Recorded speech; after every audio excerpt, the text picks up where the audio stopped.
call to order the special meeting of the Housing Commission on Monday, March 16th, and it is 6:30. First order of business is nominations, and I believe we can do election of officers since I'm doing it as temporary. I don't think, again, I don't want to step on it. I don't, Please. with you opening the meeting, I think you can potentially call for nomination of officers rather than do a temporary chair. That's You my are understanding. first elected. To that end, we will forego the number 2, and we will begin with the election of officers, and I'd like to call for nominations. We look for chair, vice chair, and secretary. So we'll start with the nominations for chair of the Housing Commission. I will nominate Dominic. I second. Second. Do we have any other nominations? Seeing none, is there any discussion? I would just like to say that I endorse this and wholeheartedly. For those of you who may not be aware, Dominic was chair of the Affordable Housing Committee when we were first created, and led us through the development, a successful development of the Affordable Housing Plan. Subsequently, he came off the committee and we carried on. Lou, Elaine and I are leftovers from that committee. I shouldn't say leftovers, I should say people who ensure continuity on the many things that we've achieved in the last 3 years. But we're very glad to see Dominic again and believe that he'll be a really effective And chair. I just also want to add that after Dominic, we had Kathy Hunter, who was an amazing leader for us. Very knowledgeable and very helpful.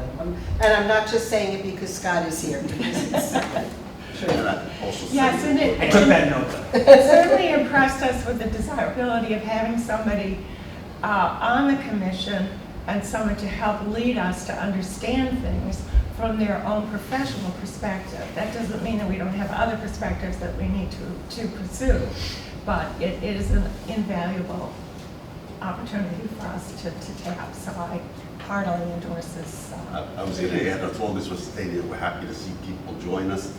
Happy that Dave, what Dave, you prefer David or Dave? Yeah. David and Becca joining us as well. I guess we have to vote. Any other comments beforehand? Call the vote. All in favor? Nobody hear anything? Voting is unanimous. Thank you. Before we get to the other ones, I want to point out something now that is, and I have said this to others, that I sit on a lot of committees and commissions related to my practice, that the Woodbridge Affordable Housing Committee was probably the best committee I ever served. And I said it because there was a unanimity, partisan, none of that made any difference. Everybody brought their own expertise to it. And as a result, I think, I'd like to joke and say, we delivered it on time and under budget to the, and I look at this because I go to other towns. And we did it June of 2022, like we were supposed to. And I was in towns in 2024, and on the agenda was working on the final draft of the committee, but of the plan. But I do want to point out that that's one of the reasons that I consented to come back, was because it was such a pleasure working with everybody. And it was a team approach, and it was successful because it was a team approach. Thank you, Mr. Chairman. The next position that we would accepting nomination, would like a nomination for is the vice chair. I would nominate Mary Dean. another second. Second. I second. Any additional discussion? I'll just comment that I think, Mary, what you mentioned earlier is very important and significant in terms of the continuity that exists as a result of having folks like yourself on the different version, over the years Generations. on the committee. So certainly appreciate the fact that you stayed with us for this long and have put the time and energy that you have into this. So, any other comments? Ditto. All in favor? Aye. Motion carries. And the last position would be the position of secretary. Position of secretary is one that normally would take, we'll work with our town staff with agendas and minutes. And do we have a nomination for secretary? Gentlemen, would you be interested? David, would you want No? to? Wait, I don't really think I can put anything more on my plate. I mean, I don't think I can. One of us has to go, right? Mary did an extraordinary job as our secretary. I don't know if there's any issue with somebody serving as both vice chair and secretary. That's just been a question before. I'm not in a position to answer that question. I think at this point. We are no can do- longer friends. Well, it's true. I'll tell you that it is very difficult to take minutes and be involved in the conversation at the same time. And it frequently results in an individual who is not just taking minutes, Mhm. having to listen to the whole thing all over again in a tape. So it's kind of a double job. Yeah. So if we can ever get some town staff for this, that's We've been really looking the for that. way. We have been looking into that area. You know, I these know, are it's taped. really hard. These meetings are taped, and, They are. and I just went through an issue in an appeal in another town. The fact of the matter is, as long as the meetings are taped and the tapes are kept, or as long as the meetings are videoed, as there are right now in many of the towns I go to, where there's hybrid meetings, the Zoom is recorded. In addition, they also have them on YouTube. And the YouTube video is the minutes. And I never asked FOI for any official opinion on that, but I know a lot of the towns just rely on that. There's no one there, what I'm saying to you is, there's no one there taking minutes.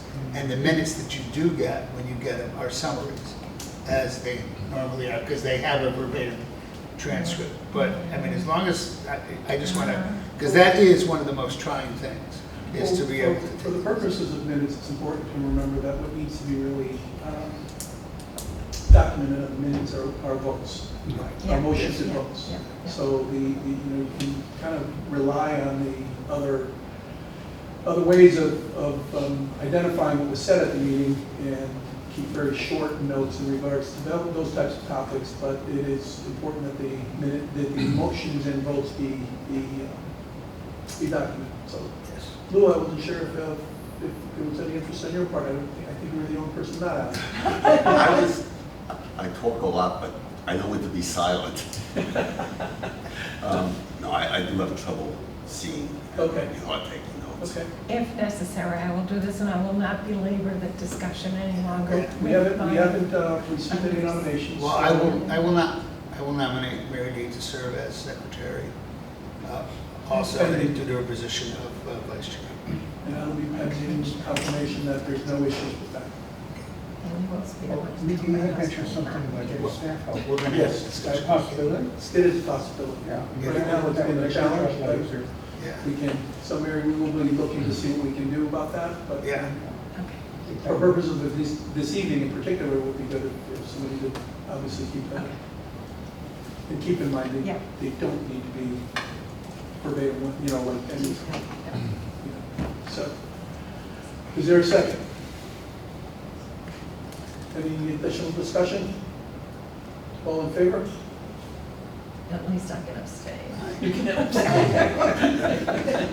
All right. Motion carries. All right, so I'll, as chairman, jump in and go into the business items Please. on the agenda. Like I say, I just did want to say to everyone, thank you for putting yourself forward for this. This is very important, and it's going to become more and more important as we see legislation and what the state of Connecticut is looking to do. So we've got some work that we need to do even before July 1st, which is right around the corner, and then work subsequent to that in terms of putting together our housing growth plan. So I from a town perspective, let me just express my gratitude and thanks for all of you taking the time to continue, for those of you who have been doing it, to continue to do it, and those of you who are now new for accepting it. So, but that, last thing I'll say is I can't stay for the entire meeting, because I do have another meeting that I have to go to, so I will stay for as long as I can. And with that in mind, question Please. related actually to the discussion of goals and purpose and everything. In the initial OPM set of goals or outline that they have sent out, you were able to get, I submitted it to everybody on the committee, and there are two choices on the plan. One is to be part of the COG plan, and one is to be a municipally developed plan.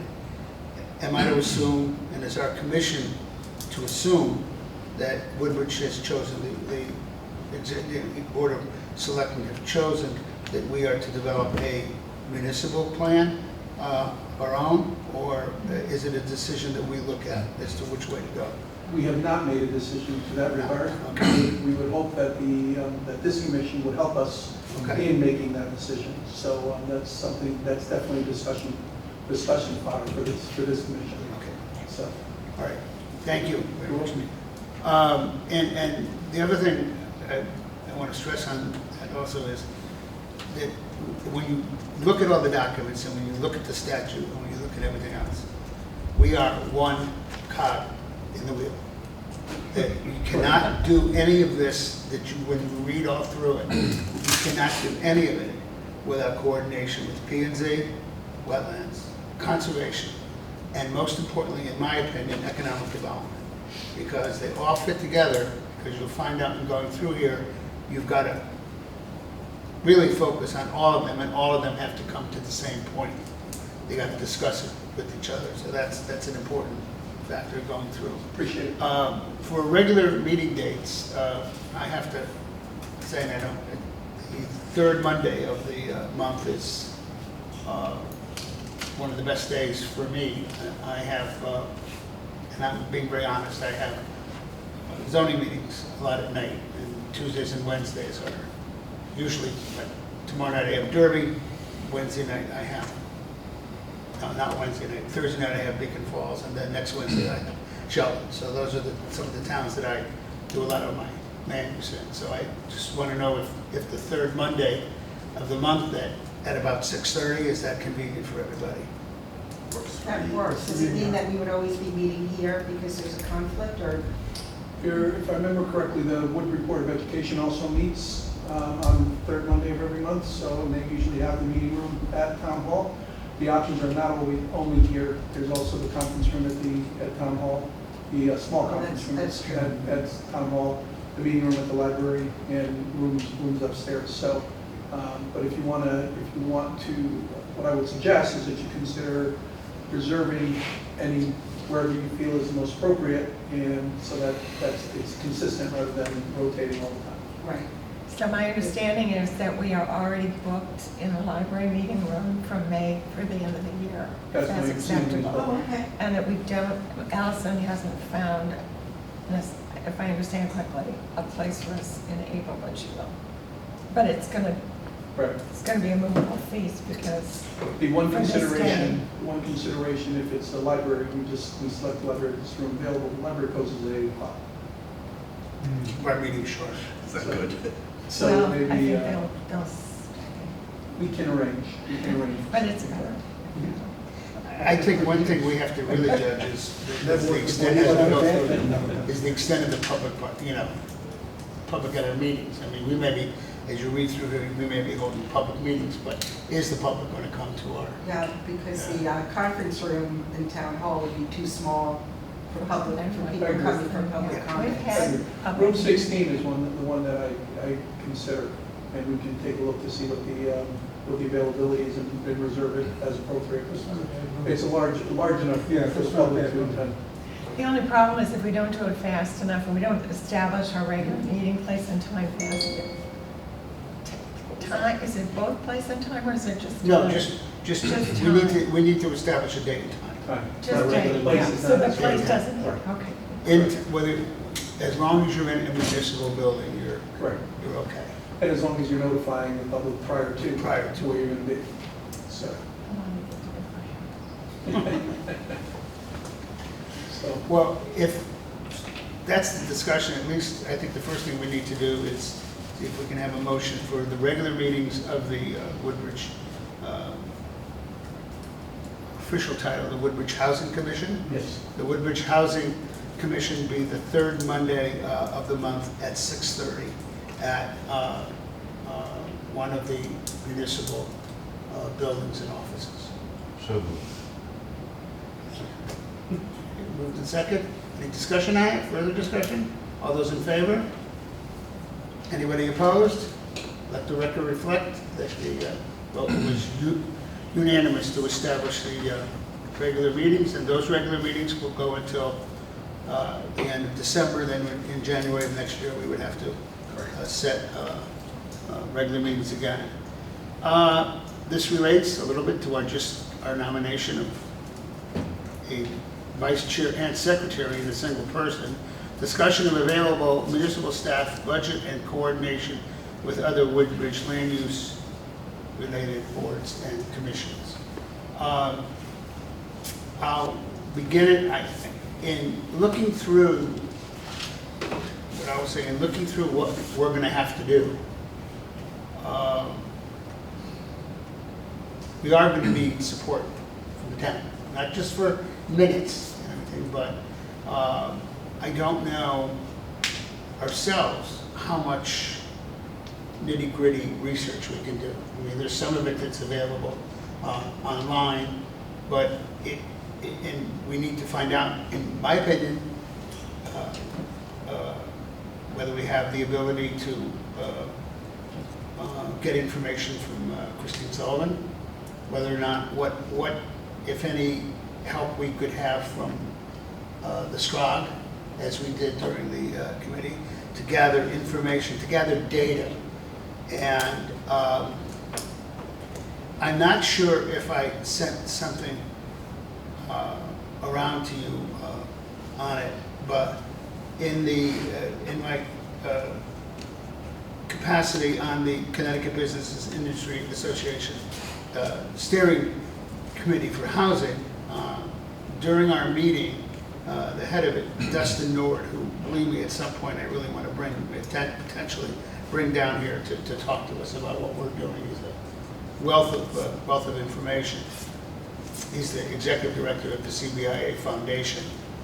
And he produced a link, which I think I tried to send to all of you, from Data Story.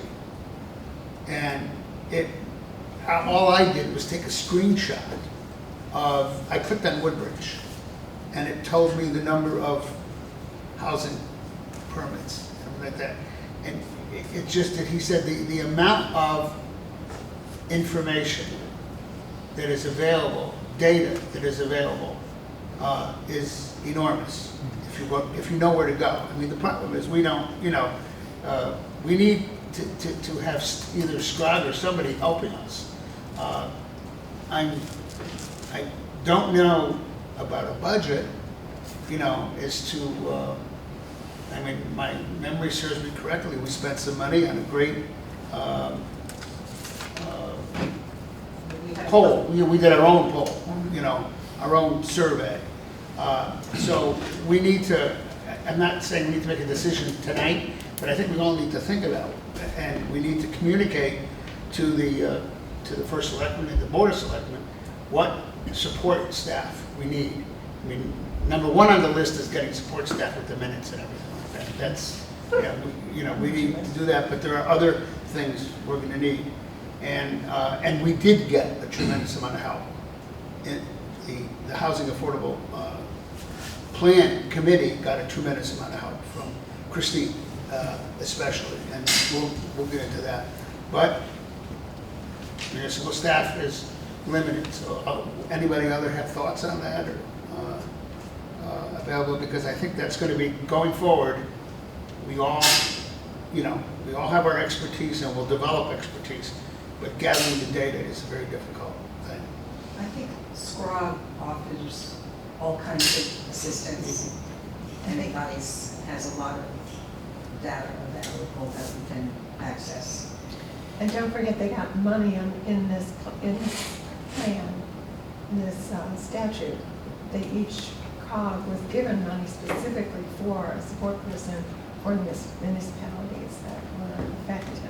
So, and the three of us have worked with Scrog quite a lot in the last few years, so they know us, we know them, and we can ask for help. And does the town have a grant person that if we need to apply to SWAC for grants or anything that would take care of that, or? No, No. no, we do. I mean, Tony, myself, Okay. Karen, our admin officer, assistant admin officer, we all contribute in terms of, depending on what the grant is, we find a way to get it done. So there's no reason to hesitate in terms of anything you hear about a grant. We'll work on it, but as Mary's indicated, Sprague will have, they're in the process of hiring a resource specifically for housing that we can leverage. Specifically for And us. so that's one thing certainly to consider. As far as town staff is concerned, I can tell you in the near term, there will be a little bit of a challenge. Our assistant admin officer has retired. She's working with us on a part-time basis to continue her work. We have some plans in regards to reorganizing within town hall, whereby we would be separating the job of admin officer and finance director into two different positions. So the admin officer will be a separate person. We're in the process right now of an executive job search for that position. But initially, we're going to have less resources than we had as opposed to more. Ultimately, the plan that I'm hoping will be approved by the Board of Selectmen will provide us with greater resources without a significant impact on the budget, on the town hall budget. So that's all in the process of happening now. In the two different groups of the housing committee, we had assistance from, at one point from Sprague, from David Fink, and from Ian Yes. to an extent. And then we had Ben Fink. Was Ben Fink paid by us? No. It's paid by Scrog. By Sprague. He's He paid was by Sprague Sprague. in terms of a lot of the stuff that he did. So, but as I say, I don't believe, I was with them last week and they hadn't hired the housing individuals yet, the housing resource, but they're putting a lot of time and energy to getting that done. So Sprague will be a very formidable, they'll be there to offer us a lot of the assistance that you're looking for. Christine's resources, Christine will be able to do what she's done in the past. And if you need other town hall resources, obviously, it's a matter of coming in, asking, and we're gonna do what we can to make sure we support this. This is a priority, obviously, because, Yeah. there's a law saying. Well, no, there's- A lot of pressure. Yeah, it's different, it is substantially different Right, than the affordable housing plan, which was hey, if you don't do it, don't worry about it. You know what I mean? Basically, from the state level, this isn't that anymore. And just to let, David and Beck know, one of the most fantastic things that Christine did for us, and that relates to here, we'll get to it as a morning, is she was able to, because of the databases and everything in her familiarity with the town, she was able to go out and identify parcels of land that met the standards that we came up with, which saved us an enormous amount of time having to do that ourselves. So we had issues of infrastructure, we had issues of size, we had issues of zoning, like that. And she was able to give us a packet. We then went through it ourselves and then developed it from there. But that was a tremendous help for her, for Christine to give us that information. to that end, one of the things I think will be a challenge for us is that there will be, whether it's Sprague or whether it's on our own, there will be a number identified in terms of, or some expectations identified in terms of each community. And in order to kind of accept that, and when I say accept, exceptions to that, if we don't agree with what's been indicated, it becomes contingent upon us to define why. What it is that makes us different.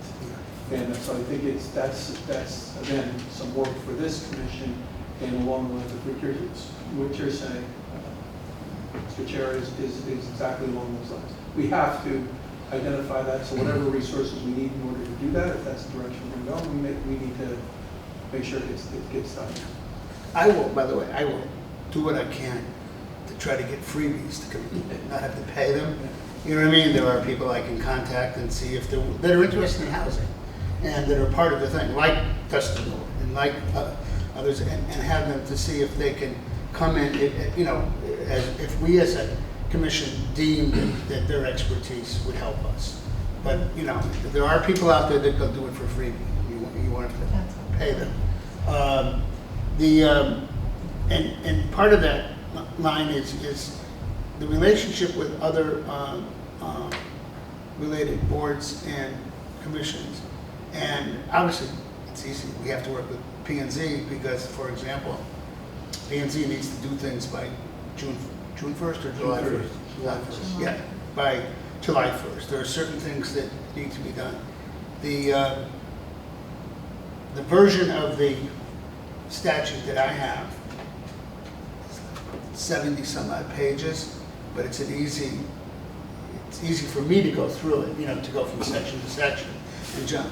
But it is, if you had a chance, which I thought was one of the best, the 3-part series done by Tim Hollister, really it is an accurate representation. I mean, Tim is a very much pro-housing attorney. He's the leading 8-30G. He's the person that I go to when I need advice on an 8-30G matter.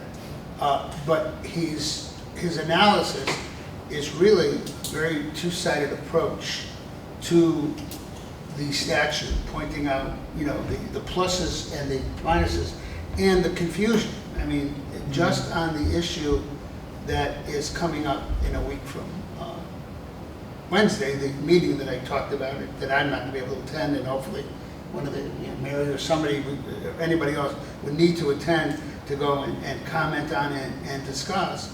I sent it to Christine Sullivan, the excerpt, and highlighted what Tim said about it, because Tim says flat out, it's confusing. It's a very confusing thing. You know, they talk about as of right, these middle housing. It seems initially when it came out, it was thought that it applied to only those towns that had a transportation orient. In other words, it had, classic example would be, it would apply to a town like Derby, which has 2 bus lines, a Metro North station, and 2 highways all crossing at a single point, you know what I mean? So it would apply to that. When you read it more carefully, it applies to Woodbridge. It applies to other towns that are not, I mean, Woodbridge has a bus that goes through it, but so you know, these are things we need to work with, but that involves zoning. We're going to be looking at what parcels, where in Woodbridge things can happen. We have to designate things. What does that involve? That involves wetlands. That involves conservation.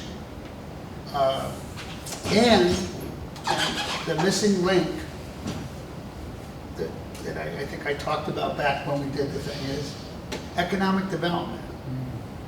And I've said this, and I know I've had a couple people jump down my throat when I say it. Woodbridge does not have Route 1 or Bridgeport Avenue. We don't have that thing. We don't have a power plant coming in like Oxford. And these are things that, while not necessarily reducing your tax rate, they stabilize it. When you have that ability to have ratables come in. We don't have that. And I've had a lot of discussions with people that'll say, you know what, we need to bring in more businesses. And I define economic development in 2 ways, but I think it's important that we have to understand it, because we have to have a conversation about what we're doing for housing. And in fact, if you take a nice manufacturing facility coming in and taking some empty space, it is helpful, it is beneficial, it creates jobs. But as a grand list pusher-upper, it's not very much. So I was asked at a recent Valley Chamber meeting by the first selectman of Seymour, who's having some trouble trying to get some housing things passed. In fact, one of their major employers, the president of the company, a wonderful woman, was booed by the neighbors when she was trying to explain how she needed more housing because she wanted to do a 100,000 square foot expansion in Seymour. But in order to bring people in, she needed housing. And it was a project that was literally right down the road. And she was booed at it.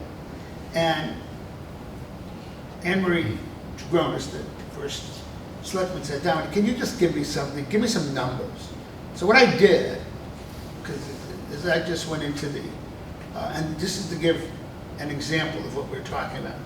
I went into the Shelton assessor's records, and I pulled up a 89 unit, very nice looking apartments, 1 and 2 bedrooms, but not loaded with amenities. Not the Mark, which has a 6,000 square foot clubhouse and a pool and a cabana. This is a very nice project, and it is adjacent to Brightview Shelton, one of the biggest assisted living, independent living, and memory care facilities.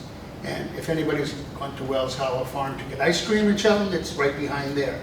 And it's an 89 unit project, very nicely done, good builders and everything like that. It has in Shelton, Fairfield County, it has a appraised value of $25.5 million, has an assessed value of $17.8 million. And in my email to First Selectman Dragonis, I said, you know, you're Seymour, you know, you have to be realistic, so take 80% of that value, you know what I mean? You know, Shelton with that.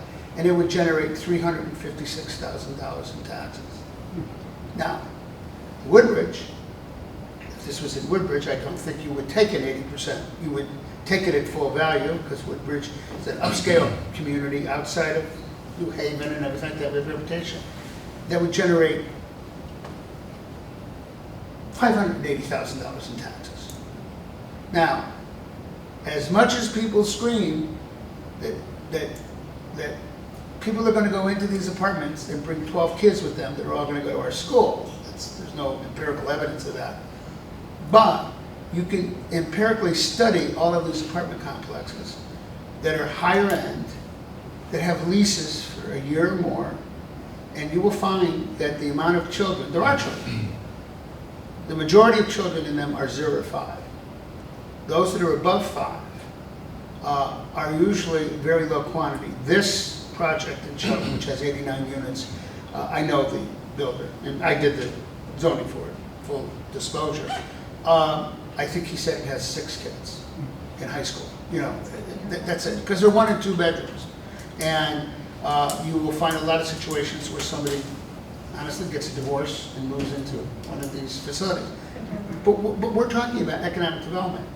Number 2, the economic development is the people that move in there. Because the people that move in there have money in their pocket. These are not inexpensive apartments. The leases, by the way, restrict the number of people very carefully, and believe me, you're not, but you would have the people that move in, and then they generate the other form of economic development, which is the people then going to the businesses and spending the money. So, and that is why I received an enormous education by going to the CBIA Foundation meeting and sitting at the first meeting I went to with all these business people who were saying, we need more housing near our businesses. To which I challenged them, how many zoning meetings have you been to when there's a housing proposal near your business? You've got to participate. You've got to go to the meetings and you've got to speak up. And a couple of them have, and written wonderful letters as to what they need. Sam Simons of OEM Controls wrote a wonderful letter and delivered a great speech about, and it was something that we need to be concerned in going through doing a housing plan. He said, everybody thinks, you know, when they think of housing and affordable housing, he says, that's irrelevant. He said, if you increase the housing stock, you will affect affordability. And what he said was, what I need is I need housing for the $40 an hour guy. I need housing for the $80 an hour. I need housing for the 125,000 engineer technician that I'm going to bring in from somewhere in Ohio or Indiana. That's what I need. I need a myriad of housing. And he's actually going to try to build housing on his factory site. You know, that's what they're doing. And, you know, so these are all things that we need to work with economic development. And because housing is interrelated to it, oftentimes we get too focused on the fact we do need more housing. We do need affordable housing, but the businesses need housing. So are you suggesting that we also, in addition to collaborating with other land use commissions, that we collaborate with the Economic Development Commission? 100%. And we send ex officio members there too? Yeah, well, I mean, we need to work with them and have a joint meeting where we can exchange ideas. You know what I mean? I'm assuming, I read the stories, I read the Chronicle, I read all the news, things like that. And they're talking about bringing in more businesses downtown. I mean, it's pretty much economic development 101. The businesses tend to follow rooftops, or they tend to follow population. And Mika has to leave. Yes, Mika, Yeah. at the meeting last week, you talked about commissions and committees really working together. Yes. Which Kathy, from day one, kept trying to push the importance of everybody involved working together, not in silos. So I think there's absolute agreement, from what I can tell, that absolutely needs to happen on a fairly regular basis. Yeah, it's been really gratifying to hear the town planner and the town attorney say the same thing at various meetings. Do you have a sense of where this commission should be doing outreach? I mean, TPC, we already had some connection there. Are they expecting us to continue? We've already done meetings with conservation. I think we're going to work with them some more. But if you know from your experience talking to lots of people where we can best place our resources and what is expected of us, it'd be great to know that before you have to leave. We're hopeful that we will continue to do what we're going to start on the 25th. 25th is a meeting, it's a joint meeting with the Board of Selectmen and the Board of, with the TBZ and the Board of Selectmen. The intent is obviously to plan, to really affect the planning side of that board and work with the planning side of that board so as to identify what we really need to do and the best ways to execute on that. So included in that is EDC, is conservation, is PUPOP, is housing. So we're trying to, and sustainability, I think, was also included in there. But so this is the beginning of what we hope will be a regular type of collaboration. Will housing be at the table for that meeting? I'm sorry? Will housing be at the table for that meeting? Yes. Are we all invited to come and participate, or are we just supposed to send a Here, in terms of the actual meeting itself, it's representatives. Very specifically because if you have more than 50% of your people show up, it's a meeting, if you're all going to contribute. So therefore, it's more, from a logistical standpoint, send the representatives. If people want to come and be in the audience, absolutely fine, no problem. But in terms of participation in the meeting itself, it would be representatives of the commissions themselves. Board of Selectmen and TPZ will have there will be full boards in that case. And again, this is we had established this to happen in the March-April timeframe to discuss broader topics. But with the deadline looming in regards to what we need to do with the state statute, we felt this first meeting will be more focused on that so that we can get that done with the intent of having that more broadly expanded as time goes on. So yes, in answer to your question, we absolutely intend to have more collaboration. Housing has in the past. I know Chair Kathy, when she was chair, reached out to some other commissions on a regular basis to see if we can kind of collaborate. And so there's no reason to think we shouldn't or we won't continue that. But beyond that, TPZ is going to be more part of what we do, and they'll be calling us in as necessary. So how many people should we plan on having? Two would be great. I noticed that CUPOP actually has a designated ex officio people from conservation and somebody else. Certain boards and commissions have written into their charge or written into the charter ex officio. Oh, do they? That's in their charter? Yes. So when you talk about doing it here, that's informal. So attending, for example, having you go to a conservation meeting, for example, would be a representative showing up and having an item on the agenda that says we're going to discuss something with housing, kind of thing, as opposed to participating as an ex officio member. The ex officio is very specific to where it's outlined that that's the way it works. And we are doing charter revision, so if the commission feels like, well, there needs to be a change along those lines or something, that would be the time for us to consider. I don't think there's anything to keep us from doing it without a charter revision. But that's the way I feel too. Right, we can't, we have to be just conscious of The one the thing. gathering together and have a meeting, you know, it considered a meeting under FOI. The one item I did want to, before I leave, make sure I mention is in your item that you're discussing now, the budget.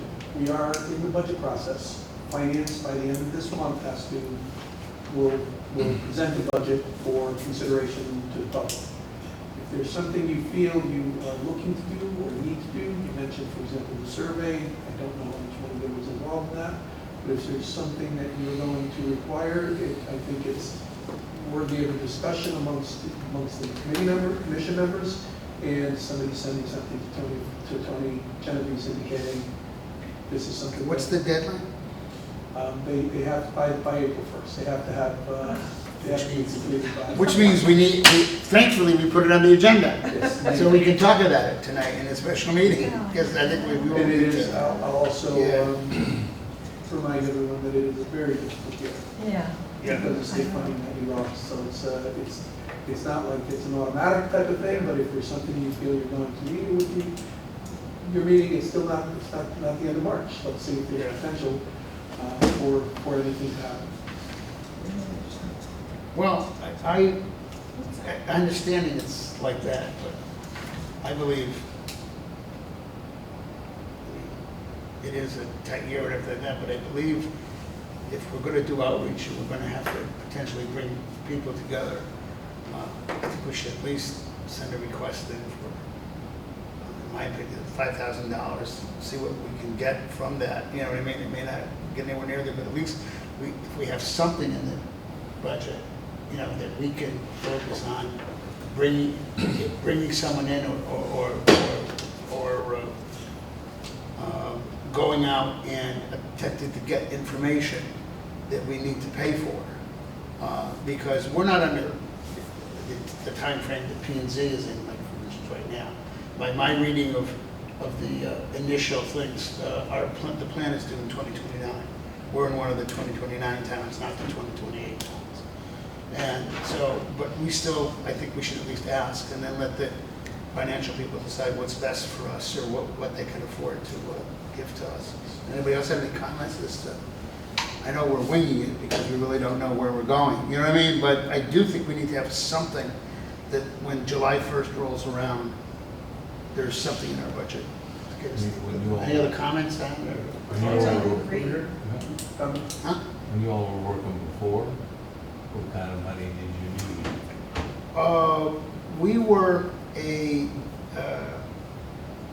We were not a commission, we were a committee. Ad hoc committee. An ad hoc committee to do this.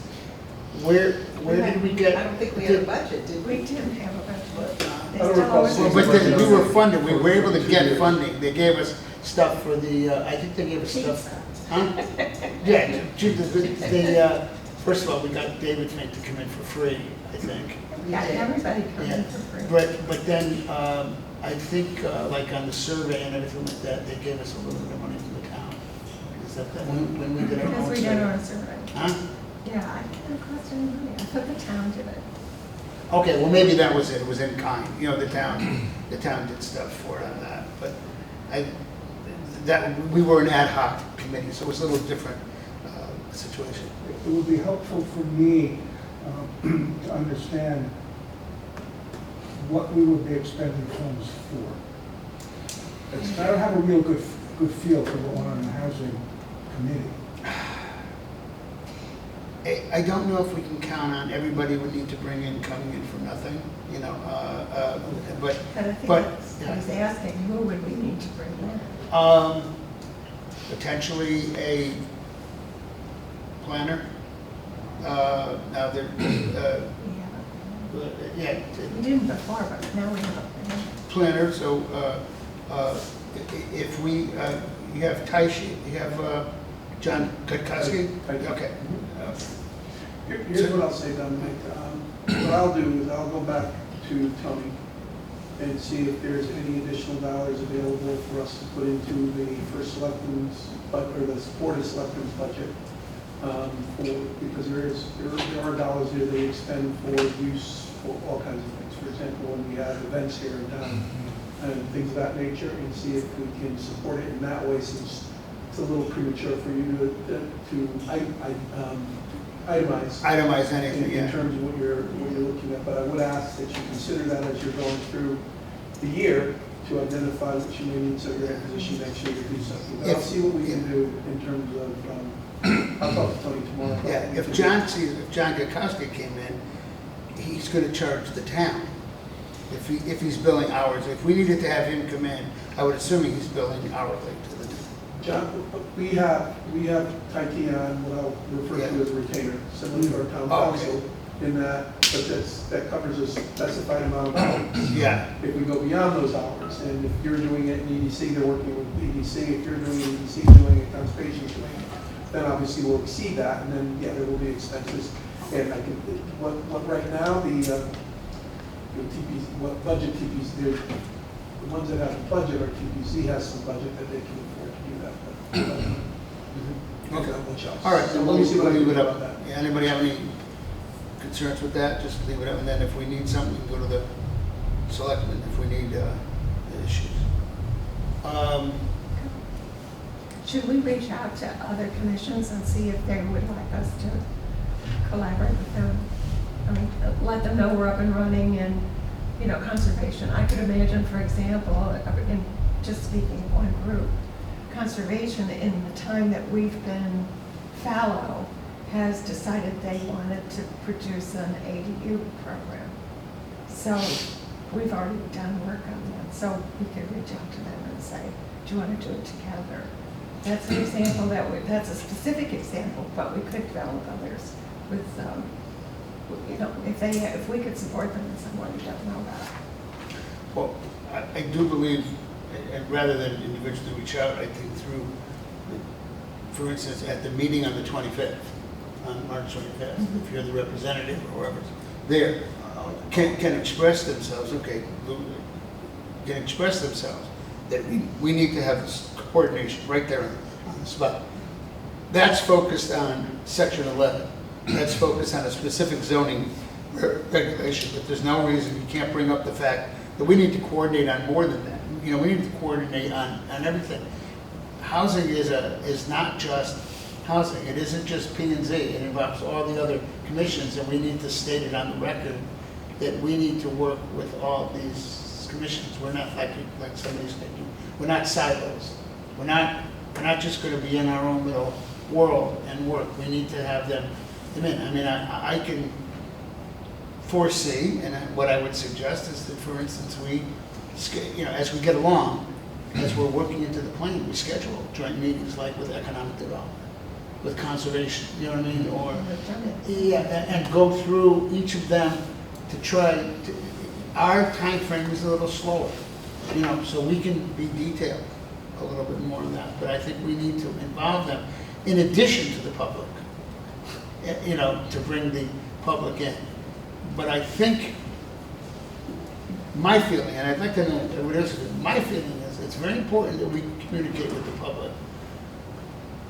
But I think we got to communicate with the other boards and find out what their feel, you know, how they relate to us, everything like that, so that when we communicate to the public, we're communicating to them a broader, not just our little silo, but listen, these are all the issues that are involved. Because the public's going to ask about everything. They're going to ask about conservation, they're going to ask about economic development, they're going to ask about that. And we can't answer for the other boards and commissions, per se. We can. That's why we need to be involved with them and say, at our meeting with economic development, at our meeting with conservation, these are the issues we discussed. Another point that just occurred to me when you were saying that is the value of co-sponsoring events with other boards and commissions, because then it's not just housing is saying this, it's housing and conservation are saying this, and housing and conservation. We did have a TPC. meeting, housing and conservation, very recently, that was really there, it was well attended, and I think it is absolutely the right direction to go in. And I think we were at a distinct disadvantage, not to make excuses, but our housing ad hoc committee took place during COVID, and as much as we wanted to have big public meetings, we couldn't. had one. We had one, and it was excellent, but I think we only had 30 people. I mean, it, About, I had We hoped that had, we we would had more in have. the second iteration of the committee, though. We Yeah. had one. Another one We at were the last year. JCC, we had Yeah. one at the library. But I think it's invaluable, and we really have to be very cognizant of doing more of that, because I think there was an unfortunate lack of understanding of what we were trying to accomplish, and so, but we'll learn from our mistakes. Well, Well, we're on also, the agenda, civic involvement. yeah, the House Bill 8002 has taken care of a lot to inform the public that this issue has to go forward. It isn't like a little voluntary plan anymore, you know, that we're doing. It's something a lot more concerning, and that, actually, the next item on the purpose and goals,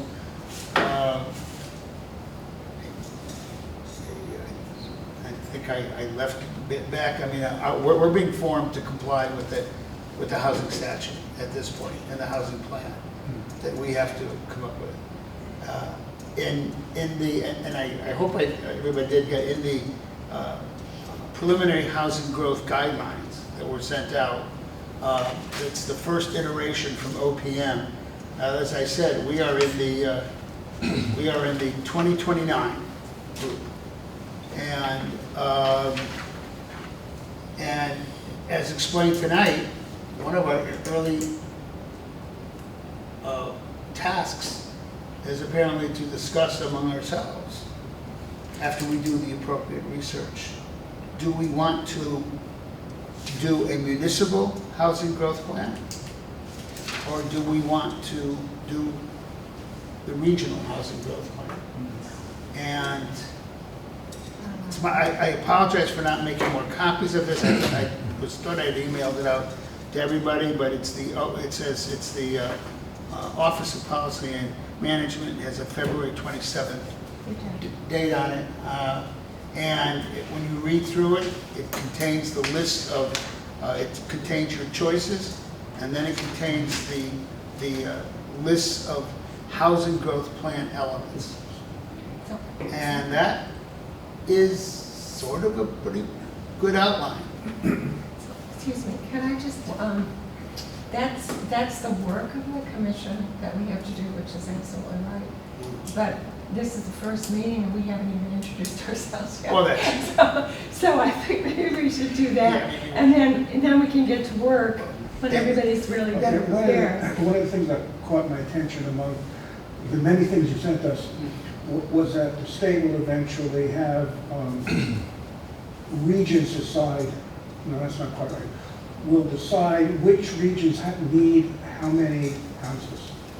And then that region will decide which towns will have how many houses. So wouldn't that mean we have to work with the scribe anyway? That's a very good question. When you read it, that is like one of the things Tim Hollister points out that's kind of confusing as to where you're going on this. Even if you do the municipal growth plan, in my review of this, that municipal growth plan has to be reviewed by the scribe Right.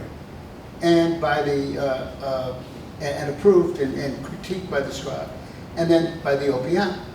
So it seems to me, you know, what it's saying, that you can go with the scribe and input, you have your own input, but they're going to do the work.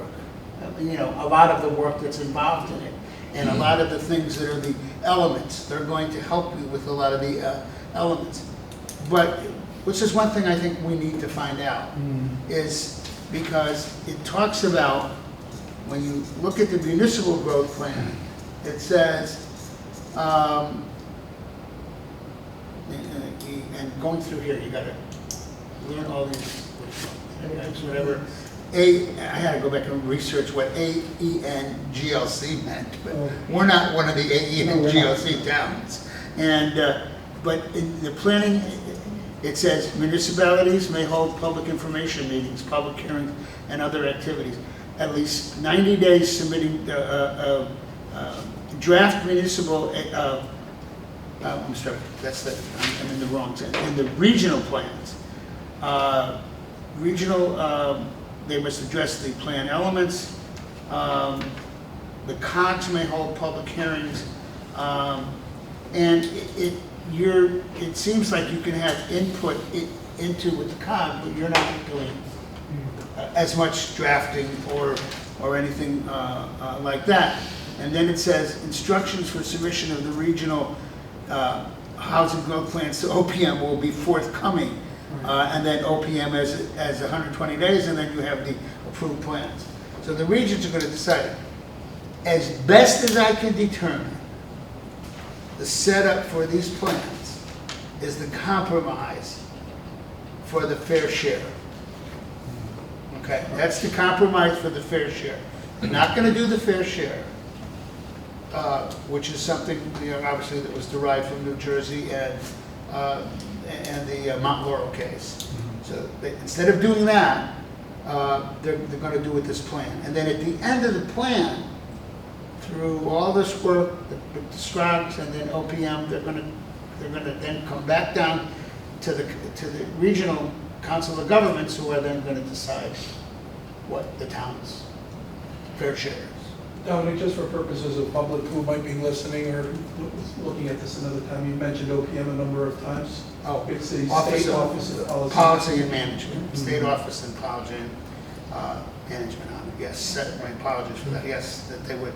But anyway, that's a very good point. You know, You just brought up something which I wanted to ask you about. So we have, I think, 3 municipalities that fall under the Angel category.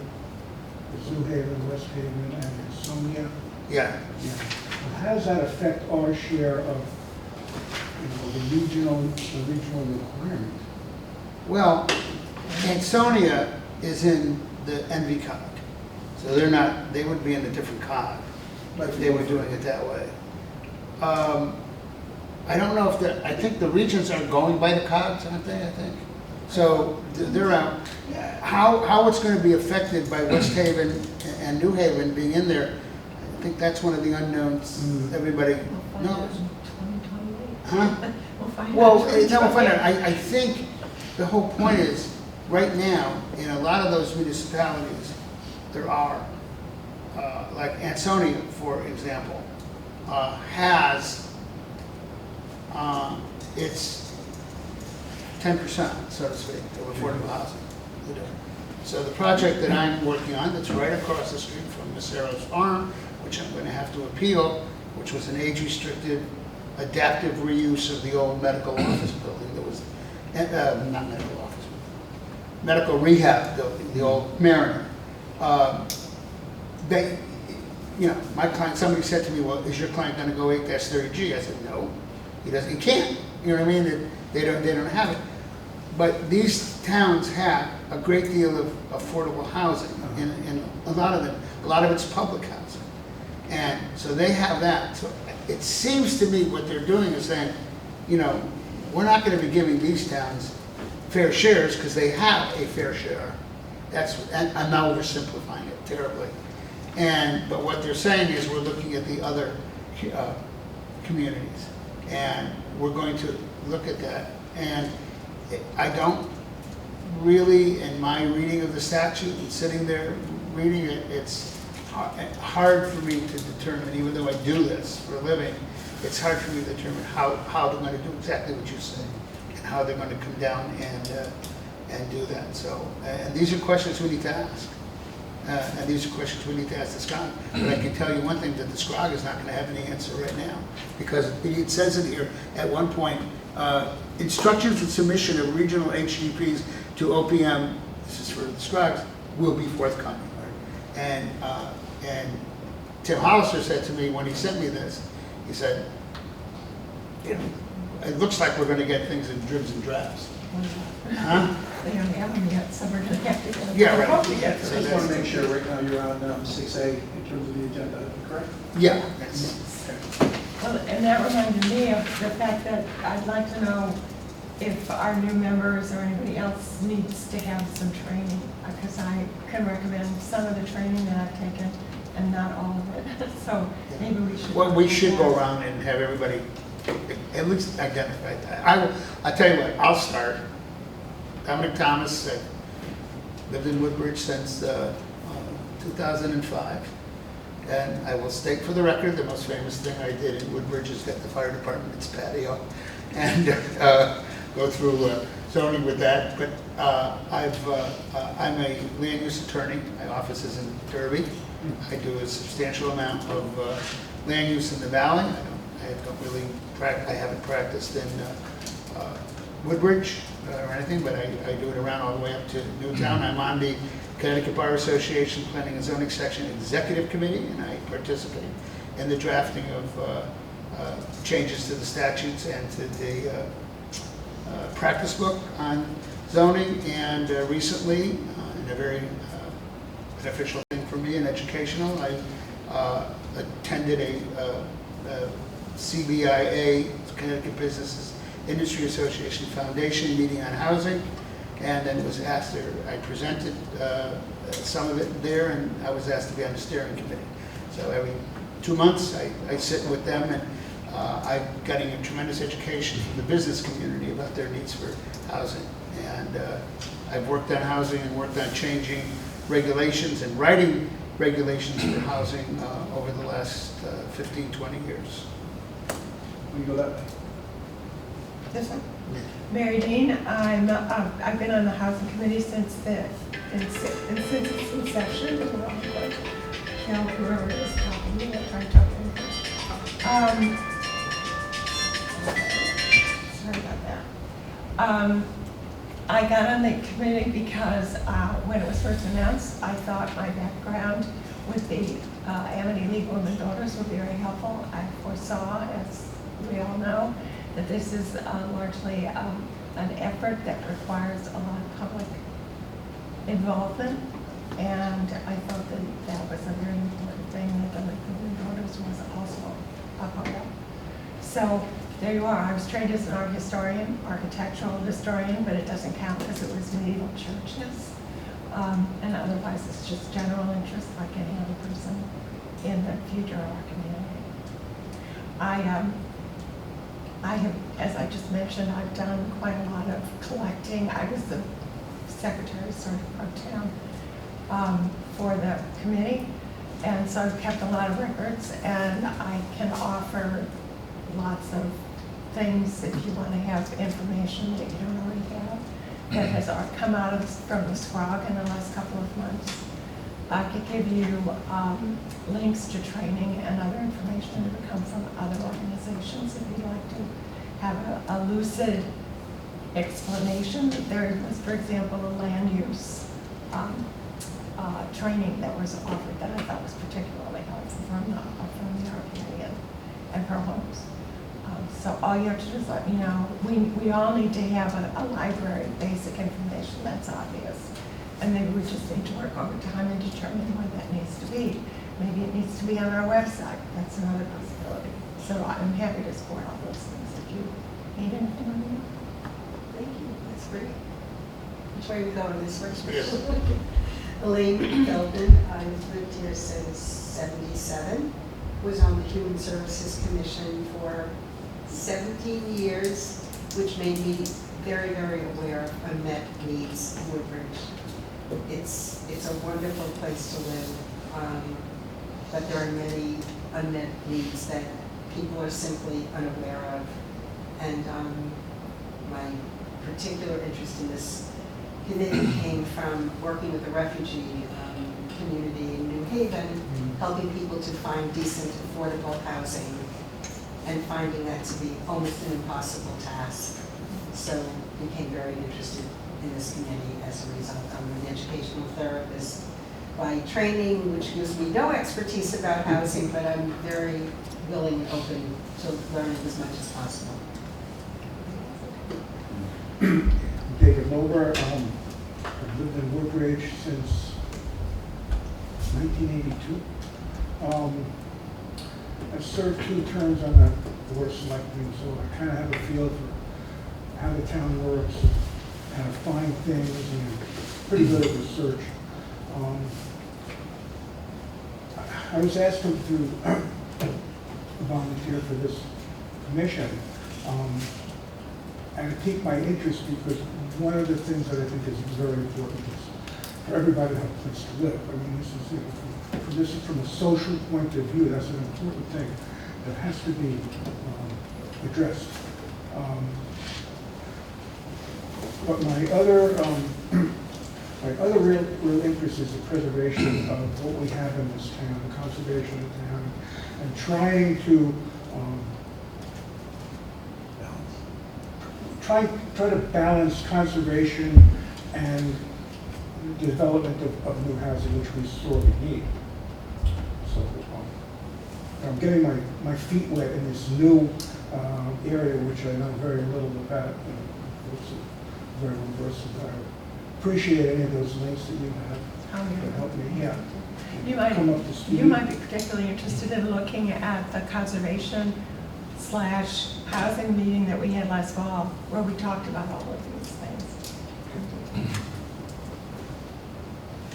My name is Beck Swanson. I moved to Woodbridge in 1988. I was a member of the Planning and Zoning Commission from 1988 to 2000. I was the chairman for the last 10 years of that. And I'm an architect by profession, still practicing. I'm a sole practitioner in the field that's in its 46th year. I have a real interest in the nature and character of the town, and I'd like to see it enhanced or preserved, but not compromised. I'm Lou Schaefer. I guess I'm the new kid on the block. I've only lived here since 1999, but I do love Woodbridge. I'm a retired attorney. I worked in first a large law firm in New York City, then did a large corporation. I practiced almost every area of the law. I finished up doing software licensing and human resources in those departments. I've been on the housing committee under both Dominic's chairmanship and Kathy's chairmanship. I joined it at first having no opinion on this subject. I really didn't. I have opinions now, like we all do, but I came over a clean slate. I learned quite a bit about it. And I've gone to SCROG meetings where we've read resources, important things from them as well. And that's the circle. I might join you. The one thing I did want to also add is from my perspective, Kurt, I was the first selectman, obviously, but I did want to indicate that one of the things that prompted me to, that I found as I was running the first time back in 23, was the number of individuals who I was knocking on their door, and I did that during the day, so a lot of the people who I was encountering were people who were retired older folks. And how many of them were moving out of town, not because they wanted to, but because there just wasn't anything here for them. Specifically, it was anything that for them to downsize to. And my kids are in California and Boston. I would like to get back into this area, but certainly never afford to move into our town based on what they're doing right now. So those motivated me to feel like, okay, we need to focus on housing. Housing needs to be a focus, and certainly the state is pushing us along those lines as well. But my sense is, similar to David's, is I felt that we could do this, we could balance, there has to be a balance. What most of us, if not all of us, love about the town needs to be continued, it needs to be preserved. But at the same token, we desperately need housing from affordability standpoint, if for no other reason, to make sure that we can continue to control our own destiny when it comes to this type of thing, but also because of the needs that we have here in town.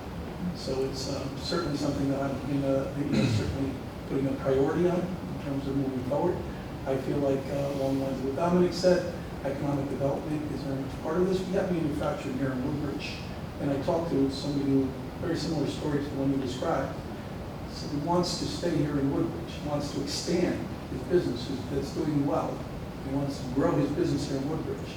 And one of the main challenges that he's having is finding people to work with, to enable him to expand. And it has everything to do with, like you said, in the valley, there's more housing, it's more affordable there. Somebody who's in the manufacturing industry, somebody who's a worker who we're going to stay there, as opposed to come to, because as opposed to traveling here to Woodbridge. And we're not talking about people, in terms of an economic, they're offering $30 an hour, $40 an hour, as you said, and those people can't afford to live near where they work. So there's a lot we need to do along those lines, and I think there's a lot we can do. I'm convinced that we can do it effectively, so it does not compromise what we enjoy and what we appreciate about our town, and that's what we'd like to work toward. So one of the most interesting things that, and I don't know, we really need to know how quantifiable it is, but anecdotally, and talking to several realtors, for example, they said that you're not having a big rush for people buying single-family homes. There is still a market, and one of the things they said is that the fertile ground for those people to buy single-family homes are the people coming out of the apartments that live in the community. And they were giving me the example that in Shelton, one realtor said that they had 2 or 3 in a row that came out of the same general apartment complex. They were a young couple, they have a baby, they lived in the apartments 0 to 3 or so, and now they were moving out, and one of the better developers, as single-family home developers are doing now, building a very nice home, but in the, and you might appreciate they're architecturally in the 2,200 to 2,400 square foot range, not 3,500. And very nice area. I think it was in an R2 type zone, which in there is 20,000 square feet. Very nice cul-de-sac that ended at a Shelton Land Trust property. He said that 3 of the people came out of the apartments and bought the houses. So they have a tendency to, these are new people that came to Shelton and then stayed there. And they found both types of housing. And I think we need affordable housing. One of the biggest fears people seem to have, and a lot of it's affordable with capital A. But one of the most important things when you talk to the CBIA and you talk to the business community, affordable with small a is simply increasing the housing stock. And that's it. And I look at it, our goal is to be able to increase the housing stock here, which is about taking into account preservation. And I'm not, I know large tracts of land. You take a large tract of land and you build high density housing, you can devote an enormous amount of that tract of land to conservation. Because,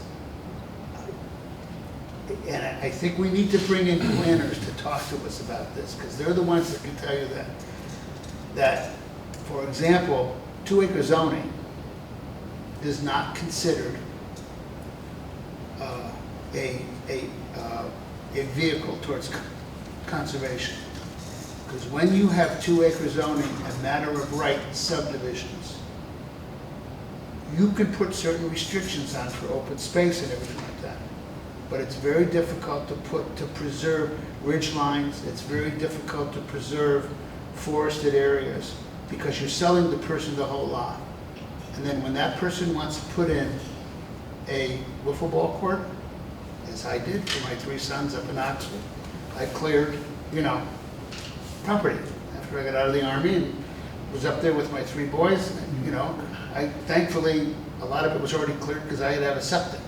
So that's already cleared.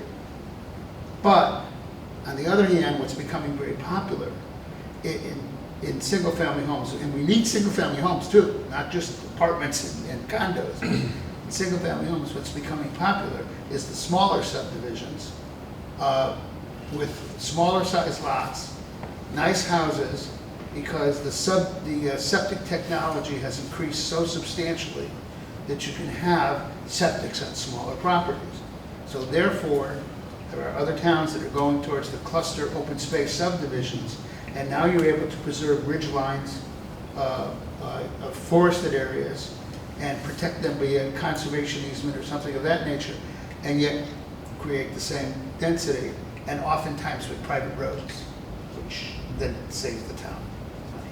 So these are the kind of conversations we need to have, because the talk that people have, like housing and conservation are exclusive of one another, is not correct. You can blend them together and create it. And I think that's part of what our job's to do, is to blend it. Because in Woodbridge, we have, a lot of forests, we have a lot of wetlands, and we need housing. So how do we preserve those things and still get housing? That's Depends where you put the houses. Huh? It's Yeah, depends where you put the houses. but I mean, like, even if you look at an area that is not served by infrastructure, under today's modern technologies, you could still, and this is something that has to be discussed, but you could still, like, have regulations that allow for cluster housing and give a bonus of density, let's say, to the builder, if you preserve so much land, the percentage of open space.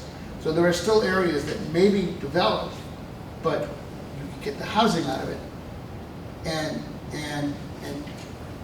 and yet still preserve an awful lot of area for single family, because there's also not enough discussion about also creating more single family homes in the area. I mean, higher density housing, that's a discussion we need to really talk about. Dominic, excuse me, I'm going to excuse myself. Yeah. But before I go, just 2 things that I'll ask is, one, being a special meeting, it's important to stick to the agenda. Yeah. Because it's, as it's written here. I don't know whether that helps you on that, but it's just a reminder. And 2, for civic involvement and education, it seems to be like what we're talking about now. Yeah, we already I just wanted to add that previous chair, Kathy Hunter, did, I think, an extraordinary job in bringing resources in to discuss a lot of the topics that we're going, and that's something that I feel is so critical, it's so important from our perspective. So I'm hoping that this commission will consider ways to continue that and making sure it's helping us to educate our residents in terms.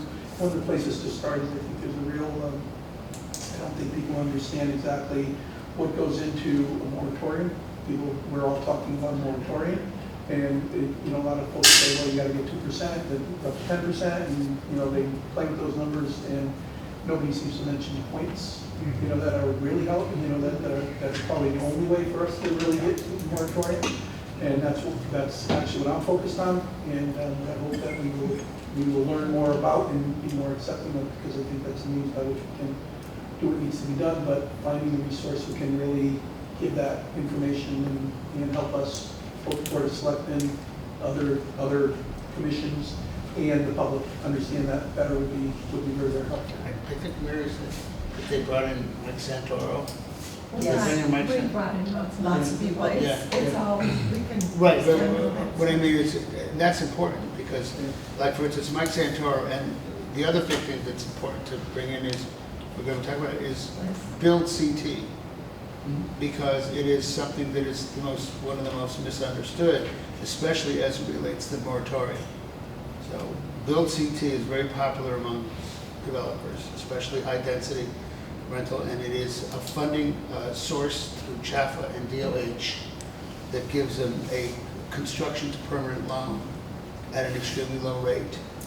I plan to talk to Mikey a little bit about doing something, along those Yeah, lines. and we need to I'll bring keep those this people commission in so informed. that we understand that, because what the confusion that Mika just brought up, those points count towards your 10%.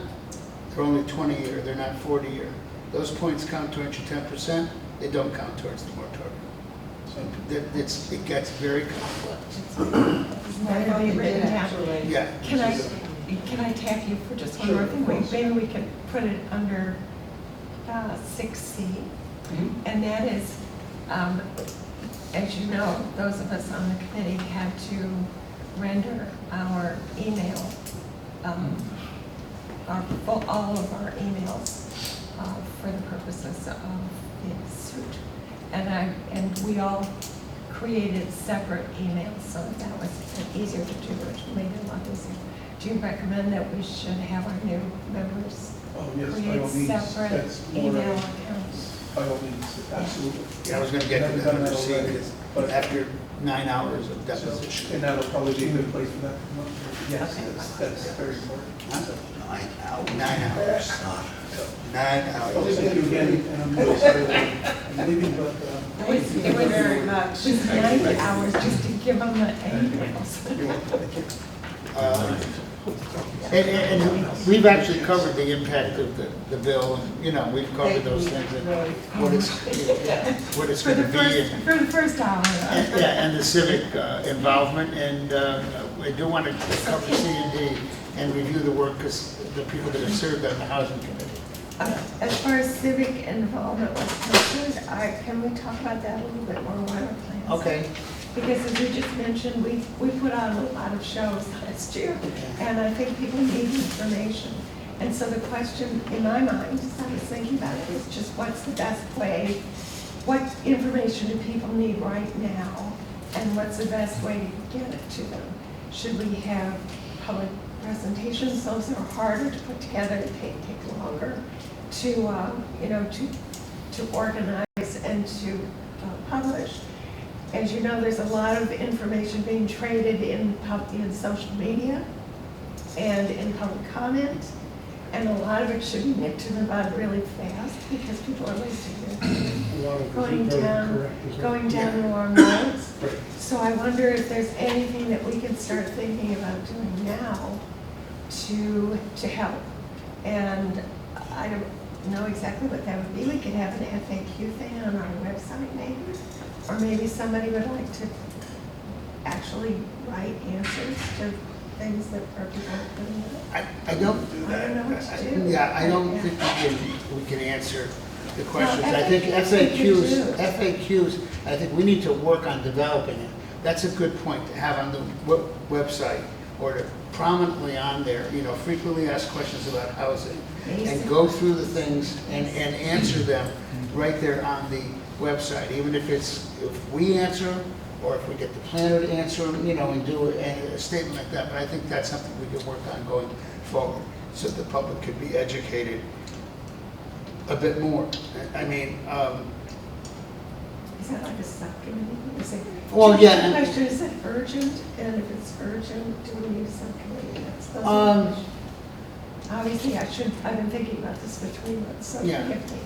I don't, yes, I think we are gonna need a subcommittee to work on that.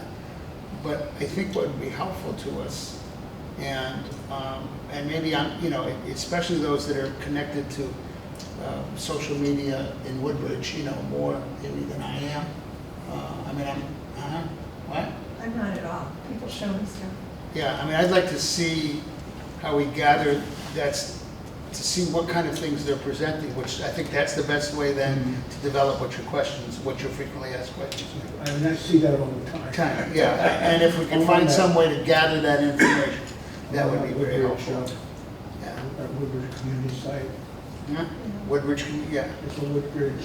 Woodbridge Watch. Ambassadors Forum. Woodbridge Watch, I think, yeah.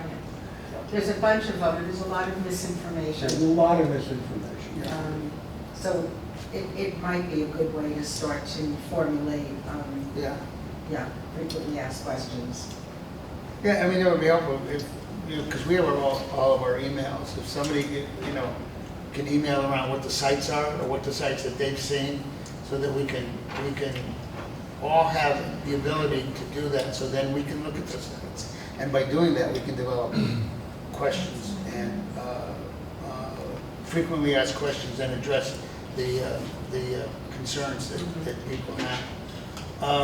That's fine, I wouldn't engage on that. I wouldn't engage No, on not that. engage in That's- that, no, No, no. I think that reminds me, forgive me for busting in here, but that reminds me of our contact information.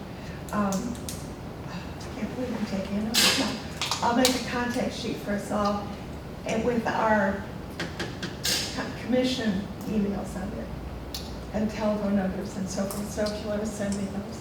What is the I don't have commission- them, I've got yours, I What don't. is the commission email? If you're going to have, and you're recommended to have, an email address that is only for the commission. Specific for the commission. Exactly. Yeah. There'll be plenty going on, and then you don't have to worry about it. It's lost in all the rest of the stuff. I use my business email anyway. I got subpoenaed, obviously, I had produced an enormous amount of emails, and then I spent 2 4.5-hour sessions being deposed by it was very interesting, and I will tell you, like I said, the committee we had was, the ad hoc committee we had was very good, it was excellent, and who was it? There was a couple people, yourself, and they were knowledgeable in surveys. So we did our own survey. And we spent a lot of time discussing at the end, do we put an open-ended question at the end and ask people for their comments? And there was a pros and there was cons. And we put it in. And people flooded it. And I think I had to spend a good 1.5 hours from the 9 hours where that attorney, that young attorney from the clinic, went down and was picking out all those comments, some of which were embarrassing. I mean, he finally stopped it because I kept saying to him, well, so what? That's somebody's opinion. You know what I mean? Yeah. That isn't the opinion of the town, you know? And, you know, because we're going back and forth, and I think what they're trying to establish, you know, is obviously in the lawsuit is that they're talking about, you know, what Woodbridge's efforts are for housing. That's the whole purpose of it. But what Mary pointed out, it's very important. What we do at these meetings and what we communicate with is subject to subpoena. I understand discovery ends this summer. You know, the federal court, there's a discovery schedule. So I think the discovery ends sometime this summer. And then they'll go to the next level, whatever that is, in the judge's scheduling order. Probably pretrial motions at that point. So, but we have to understand that what we talked about, even now, and what is being videotaped, I'm sure they have lost school students, interns that are going through and looking at it and viewing it for with it. I mean, in my testimony, I said to them that one of the biggest, do you think Woodbridge was making efforts to housing? And I said, yes, I did. I said, look at the formation of the committee and look at what we did. And, and I also said to them, tongue in cheek, I said, if Woodbridge was anti-housing, the one person you wouldn't pick to be the chairman of your housing committee was me. I said, you would choose me to be it with my experience, with what I do for a living. I said, but you had this great committee that was bipartisan and everybody worked together and we came out with a plan. So, in answering them, I wasn't embellishing it, I was saying the truth as to what we did. But that's what they're doing. They're looking at and viewing everybody's emails or anything of that nature as part of the lawsuit, which takes care of number C. And in response to your specific question, what we did before, what I did was I set up a new email address. I followed basically what Chris Dickinson did. It was chriswoodbridge@gmail.com, so I made mine lukewoodbridge@gmail.com. I'm not using it right now, but I'll move everything over there and I'll start using that again. But just something that indicates that we keep it separate. Good idea. All right, so the final thing for our meeting in April is, I mean, and I think, you know, since we're discussing all this, all we've discussed now, as a result of all that, what are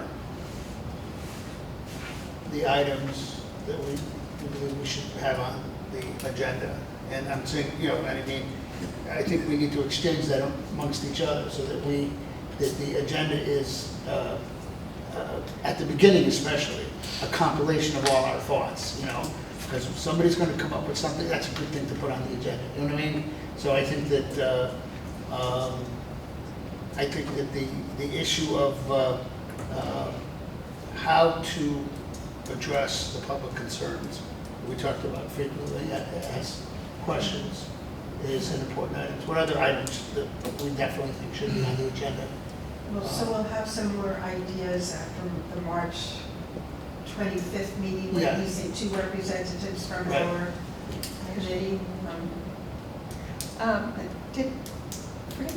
Has everybody taken the current FOI training that's offered? I couldn't go, but I listened to it online. I just don't know how we're supposed to get any work done if we can't talk even about the agenda offline, I think. Is it mandatory? Mandatory? FOI? Yeah, I mean, The we training. all have to. We can, no. You should do, so you know what people are talking about. Yeah. I mean, Conservation was in the room and they were saying, well, can't we talk about this over email? And they said, probably not, you should. And they said, well, how are we supposed to get through it? If you create an email stream, if everybody's on an email stream, you run into issues, okay? On the other hand, if 2 people, there's no issue with 2 people. Our quorum is 4 people. Not 3. We have a 6. It's 4 people is our quorum. So, Does that mean So 3 of us can have an exchange of information? yeah. It's not, now, if we have subcommittees are bound by, you know, different than because those of us that were on the ad hoc committee, it was a lot different to have the subcommittees on the ad hoc committee. This is now a little bit different on this commission, but yeah, we need to focus a lot of our group discussion at the meetings. But that doesn't mean we can't send a suggestion out, you know. That's logical to me. Yeah. I don't, making decisions, obviously, Right. or plotting, getting into cahoots, obviously, that's what you're not supposed to do. Right. But just doing practical work, asking a question, getting an answer, Yeah. I think that's pretty basic. And if something shows up in the New Haven Register or any other newspaper here, can we pass it to the other committee members without comment? Share Yes. information, yeah. Yeah, certainly, Do that. certainly you can. And I think that's important that we do share. The discussion and decision-making needs to be done at the meetings. That's the most important thing, you know what I mean? But we can share information, and you're gonna be getting sick of the information that I provide to you, because I am on so many websites and email streams. I mean, I have numerous articles which are very beneficial, like from the Connecticut Mirror. There's a lot of articles, they print both sides of issues, you know, in housing and stuff like that, and I download every one. And I therefore, you know, it's a great approach. And whenever I get information, there's no issue with the information. The important thing is, if we do exchange information, is at the next meeting, we identify what we exchanged with each other, you know, that so-and-so brought this up or so-and-so brought that up. It's not necessarily a violation of FOI, but it's beneficial that the public knows that, yeah, you know, we had this information. Okay. Yeah. Okay. I mean, I don't think it's a And we can requirement. do. Yeah. Yeah, believe me, I'm not gonna read so many things that you're Yeah. gonna have to do it. Right, no, I mean, Because as you say, they're changing them too, so you have to be really Yeah. use good judgment about what you spend your precious brain cells on. And as far as the agenda goes, I know it's not on tonight's agenda, but there's public comment usually on the agenda, always Oh, on yeah, the we're agenda. supposed to have. Going forward, I think it will always be on the agenda. Yeah, it's normally not on your organizational meeting Yep, that's fine. agenda, but yeah, we would, if any of the members of the public wanted to communicate. Is there anything else? Oh, well, gosh, I hadn't even thought about it. Oh, the other thing is this, that I put on here, review the work performed by the Housing Committee up to this point. And I think there's a treasure trove of information, from not only from what we did and did the plan, but after the plan, and all the work that you guys did and everything else like that. And I think it'd be helpful, I know to myself and maybe to Rick and Dave, that we know what assets, what valuable things were gathered, you know what I mean? And also, if it's possible, to have a list of the types of presentations, the topics and everything like that, not a total list, but it's, a sample list, because we may want to do reruns, so to speak, you know what I mean? Mary, did Kathy have Well, something? as I said, mentioned before, Kathy Hunter volunteered to come and just give us a presentation and answer questions. So that would be a pretty efficient way to get questions answered, that she could provide. And more fun than just reading another document of a list of everything we have and watching all the tapes of all the stuff that we. Well, I don't think we can watch all the tapes. I'm kidding. I don't think so. I'm kidding. But She did offer but to she, do that for us. she if could we so, could. yeah, she could so easily summarize what the gist of each one of the meetings was and where we were going with them and who was there. Much easier than any of us could do. So I would recommend that we invite her and have her come and give a presentation to kind of kick us off. And I think part of the value for doing that, I think we did good work, but that's irrelevant. I know we're not, nobody's perfect, and you may want to just learn if we made a mistake on something. It's useful to know what, rather than keep reinventing the wheel. And you can choose to follow it or choose not to follow it. Yeah, it's also important to know how the public, if possible, responded to some of those presentations and stuff like that. Because I think that's important in delving into the frequently asked questions and stuff like that, and what we need to put out for the people. And I guess, like I said, if we can at least exchange among each other, what are the social media sites that these comments come out, because I think it's important for us doing our own research to look at it. It's always good to know where you need to go when you're educating the people, on it, where you need to go on it.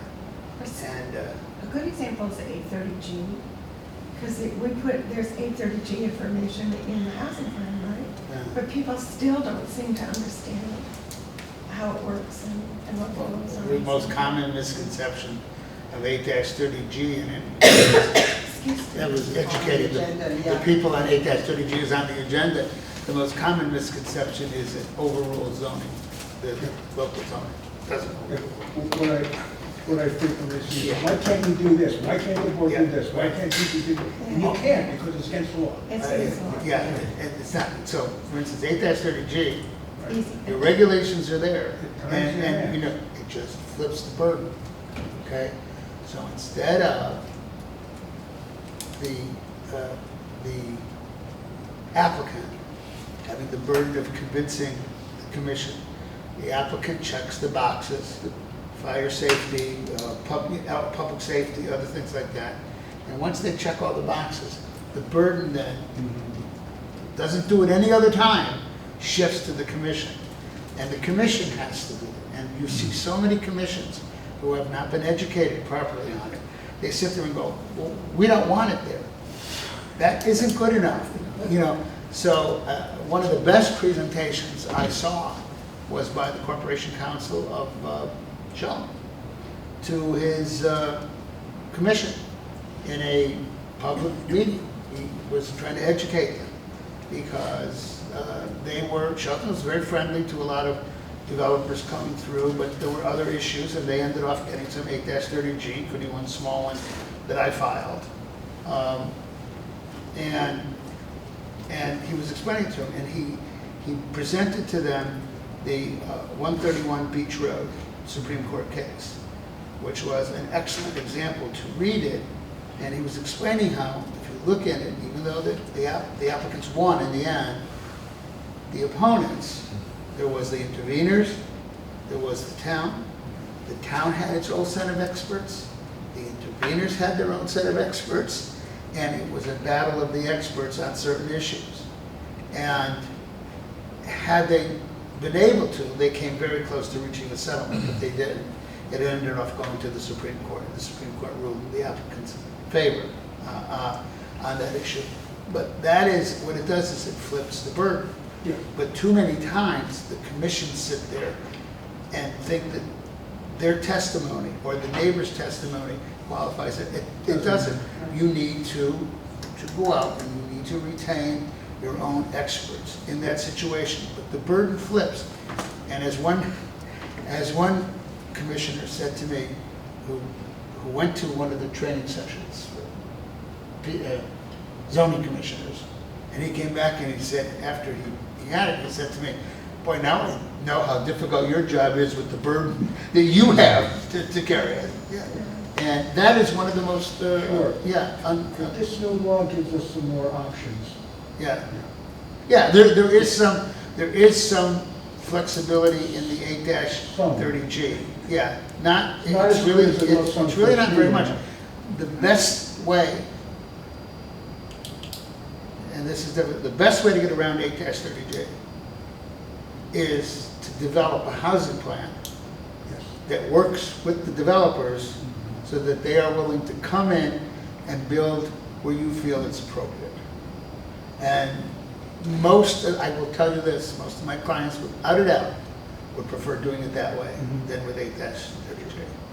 8-30G substantially increases their bills for experts, not just for lawyers, but their bills for experts, because you have to go out and get every expert, fire safety expert. You have to go out and get every single expert and build your case. So it is a misinterpretation. And it's much better if you can work with developers to do it. But that's a prime example of something that the public needs to be educated on. Yeah, but most people really did not understand what it was all about at the invitation, so.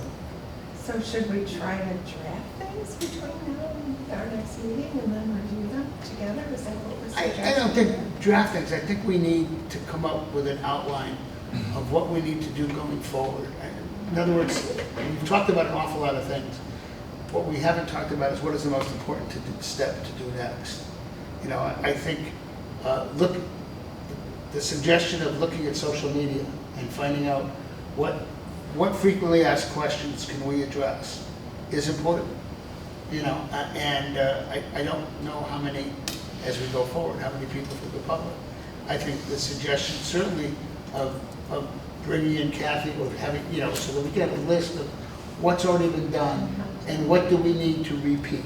You know, we may need to repeat some stuff and bring you to it. And then I think the other thing is to understand what are the elements of this housing plan, you know, that we're going to be faced with. Because like you said, David, it's, you know, is it better? I think one of the key elements that we need to start discussing, is it better for us to do the municipal housing growth plan, or is it better for us to do that?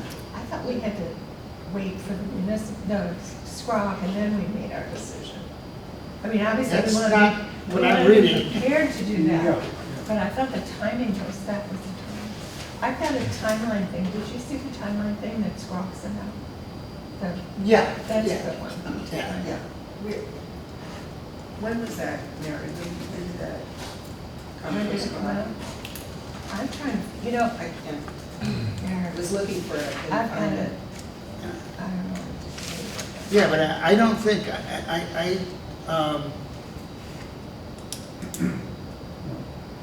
The housing, I mean, this one? it says, the Office of OPM has to comply with the guidelines, and they may be amended from time to time.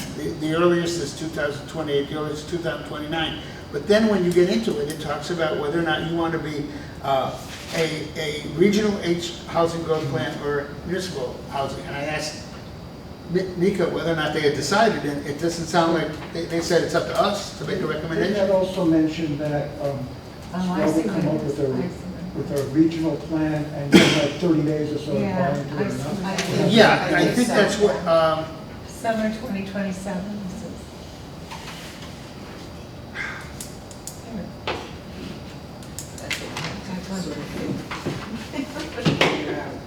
OPM, I'm trying to find, what I did, which is, OPM reviewing. okay, on the regional plans, Proximites housing needs assessment and application, June 1st, 2027. participating municipalities may hold public information meetings, public hearings, or other activities during the regional planning process and must post the draft of the Regional Housing Growth Plan, HGP, on the municipal websites.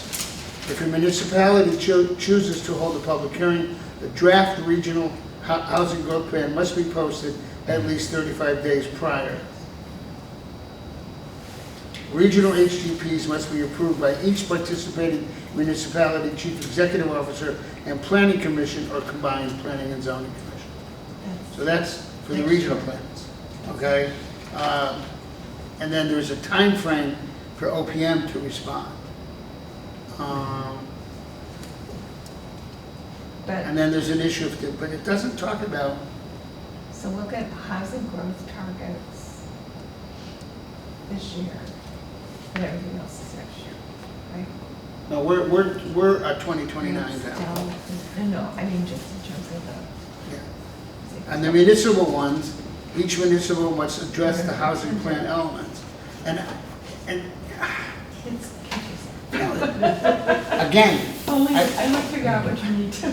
I can see a situation where we have to bring in somebody from the SCROG doing the regional plan to say, listen, tell us the difference, you know what I mean? Yeah, it's Probably Explain not. to us the difference if we go with you versus how much of a burden are we putting on the town and ourselves if we go with the municipal plan. Remember when they came to us?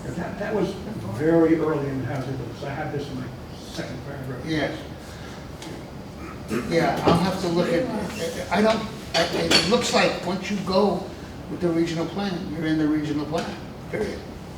Well, the other question I had was, if we have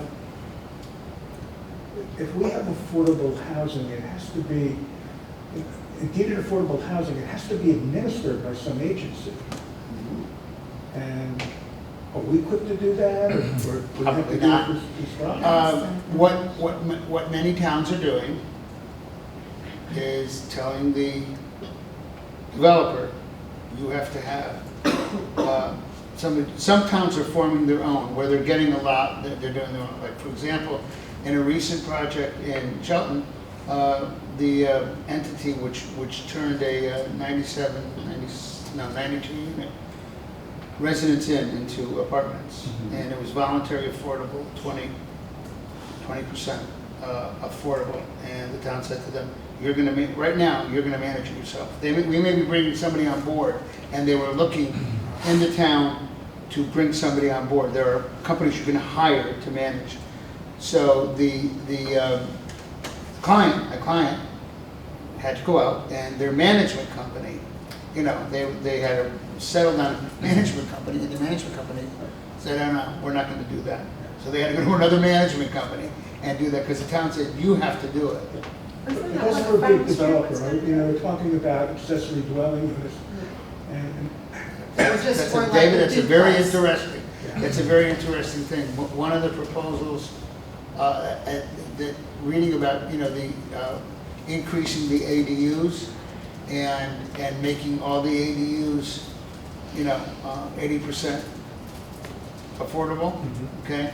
And Yeah, who's gonna? Who's gonna- It's going to administer that, yeah. Who's gonna administer that? Or a Now- two-family house, or a four-family Well, house, who's gonna One of administer? the, one of the situations being discussed is that is the perfect type of thing, that there should be money flowing downward for it, maybe through the COGS, to be able to set up, affordable housing enforceability, whatever you want to call it, groups, so that you can serve, so you don't have to pay retail for it. You know what I mean? Right. And you can have it, but that's something we need to look at, because it is, especially if we're going to go through the ADUs. There's a proposal that I have that hasn't been acted on in Shelton, in these older towns, where you laid a zone down on a bunch of old homes that were built in the early 1900s and made them all pre-existing legal non-conforming. I grew up in a neighborhood in Derby of 2 families, 3 families, you know what I mean? Yeah. All non-conforming, because they laid this R5 zone on it that made every single one of them non-conforming. So in Shelton, I have a proposal to eliminate the zone requirements, that it be X square feet per family. Let it go back to the way it was, 2 families, 3 families on 5,000 square feet. These are all sewer and everything like that. But when you're converting a 1-family into a 2-family, or a 2-family into a 3-family, that extra unit has to be affordable at 80% AMI for 40 years. So you get the full thing on it. So the question then becomes, how is that enforced? It's the same thing with the Is it 80. legal to do that? So, Huh? Is it legal to do that for a private person? Is it What? legal to require that an ADU be made deed restricted? Yeah, there's nothing, that's in the reg. There's no, that's in your zoning. There's nothing prohibiting that. What was your question, Mary? I didn't hear what you said. Is it legal to require an individual who has an ADU in their home to make it deed restricted? If you're going to rent it, affordable? if you're going to rent it, if it's for a family member, obviously it's not deed restricted. You know what I mean? If you do an ADU and the parents move out into the ADU and the kids move into the house or something like that, which is one example of one, I think it's 2 people who got approved in Woodbridge, and that's the way they did it. Well, that's not, you're not renting to you. And it doesn't count as an affordable unit? No, it's not. But that's family. In other words, the whole point is not to destroy the quote-unquote in-law apartment or anything like that.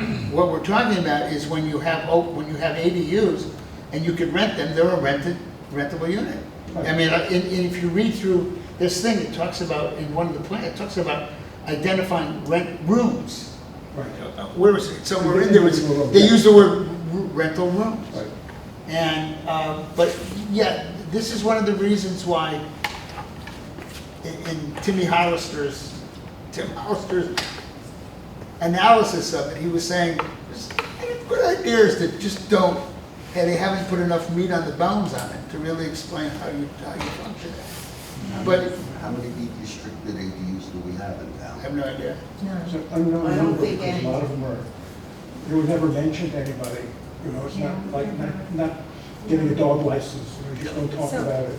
So y'all are aware that the planner has projected that one of the things that our town should be doing right now is finding out where all the ADUs are and working to bring those into the fold, shall we say. I'll tell you one thing I noticed I don't know how when I they're moved gonna do here, it. because I am, to be honest, 2005. Whether walking around or riding my bike around, like for instance, Deer Run. I live on 313, I live on Rimmon, Oh, and I ride my bike and go around Deer Run. And this is what started me doing it, is Shelton had this ridiculous requirement that I finally got them to change. Where, when you had an ADU, number one, you had to be in existence for 5 years. You couldn't like build a house with it, not ADU, in-law apartment they called it. And you couldn't have 2 front doors. So I was asked to be represented by realtors who said, this is ridiculous. You know what I mean? Because the point was, the planner said, if you have 2 front doors, it looks too much like a 2-family. I said, no, it doesn't. I can show you what 2 families. I grew up in one, you know? And so I was riding around there on, looking at, because I'm saying, there's an in-law apartment there right above the garage. You know what I mean? I can look at it and tell them, oh, there's another one right above the garage, right like that. And I was like, oh, wait a minute, that's got 2 front doors, you know what I mean? And I actually took pictures of them at some point with my camera to show them. I said, what is wrong with 2 front doors? You know what I mean? Is there anything wrong? This is Woodbridge we're talking about. Everybody has a door in their mudroom. Yeah, exactly. And I was pointing out because they were so anti. But the ADUs, you know, I mean, it is a very good concept. But if you're gonna start requiring that they be affordable units, without requiring it if it's family, you've got an enforcement issue as far as But whether or not. Dominic, I'm not understanding, that's not in the new regulations. I mean, anybody can choose to apply for an ADU, it doesn't. There's nothing in the new regulations.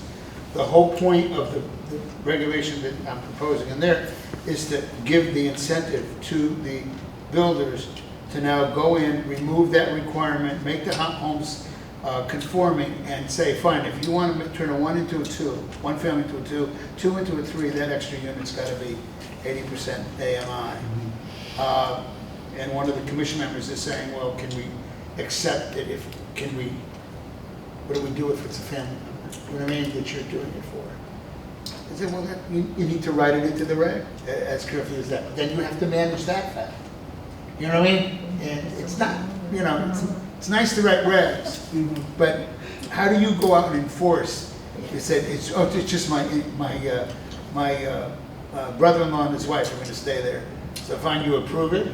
The brother-in-law and wife go back and decide they want to live in Florida, so they take off, and now you're going to rent it, and you're going to rent it at market rate. The market rate for an ADU is probably going to be affordable anyway. Yeah, and that's the naturally affordable thing about ADUs in my Yeah, small A affordable, and that is one of the key points about that. And that's something that we need to talk about, and that's something I think we need to educate the people on, that what small A affordable is. How can we increase our housing stock without, you know, one of the, and we'll talk about it, and we've talked about it, one of the key points here is the country club. You know, people look at it, it's got infrastructure. When you look at here, we're required in the plan to identify areas that can be developed in town. That's the 800-pound gorilla in the. Yeah, but they also talk about areas that are used for public recreation. So, Public recreation. You can argue that either way. Right. What you can argue is Is that that the you can do 140 acres, having thoroughly walked all 140 acres, most of the time looking for my golf ball, okay? Having done that, I'm very familiar with the topography of it. Yes. And once you get rid of the white elephant, the clubhouse and everything like that, which is a disaster, you could get 40 acres, 50 acres of housing on it and maintain 90 acres of pure public. We're not going to agree. We're on not that. gonna- Yeah, we're not gonna do what I'm saying, but I'm saying that's the whole But point. you did mention something, We'll be here all I wasn't going to night. bring it up, but you Yeah. did. That clubhouse is 44,000 square feet. Uh-huh. That could be rehabbed into. Have you ever been inside of it? I have been. Oh, because that's something we could talk to, because I talked to an architect who said to me, no way can it ever be Oh, rehabbed. don't, I think it has to It's, be, at this stage of the game, it's beyond. yeah. Yeah, that's what I was told. Well, It's not, It's a question of money, isn't it? yes, Yeah. but when you get in there, you may spend more than if you were to knock it down and start. Knock it down and do it, that's what they said, because the interior flow, the walls and everything like that, they said to me, it was just, it's ridiculous. I don't know how you would develop it into something. You know what I mean? And because there was somebody once mentioned, could you buy that and turn it into apartments? And, You can always cut them off. The thing that I worry about though is with the energy codes that we have now and the way it's structured and just the materials and the decrepitness of the place, I don't think it would be viable. yeah, that's why there was an architect who said that to me. He said, I don't think you could, he said the same thing, it'd be cheaper to knock it down and build something. And, but these are the kind of discussions we need to have and combine both. Everybody's not going to agree on everything, but those are the important things we need to answer, because a lot of the questions that people are asking, the public is asking, relate to that. But, you know, the other question is, how do we, I mean, one question for the SCROG on it, how do we deal with, you know, how do we deal with picking sites? We pick sites, and one of those sites we picked, you know, ended off being one developed for the 94 units. Yes, we did. That was when Christine Sullivan came to us at the meeting, and she was presenting it. She said to me, she said to us, the commission, she said, here's a site here that has sewer water and is right next to Route 15. And me, having driven by all the time, said, what do you mean? That's owned by, no, that's owned by the land trust. There's a pond down there. And she said, no, that's a separate piece of property. Right. This is the one after that.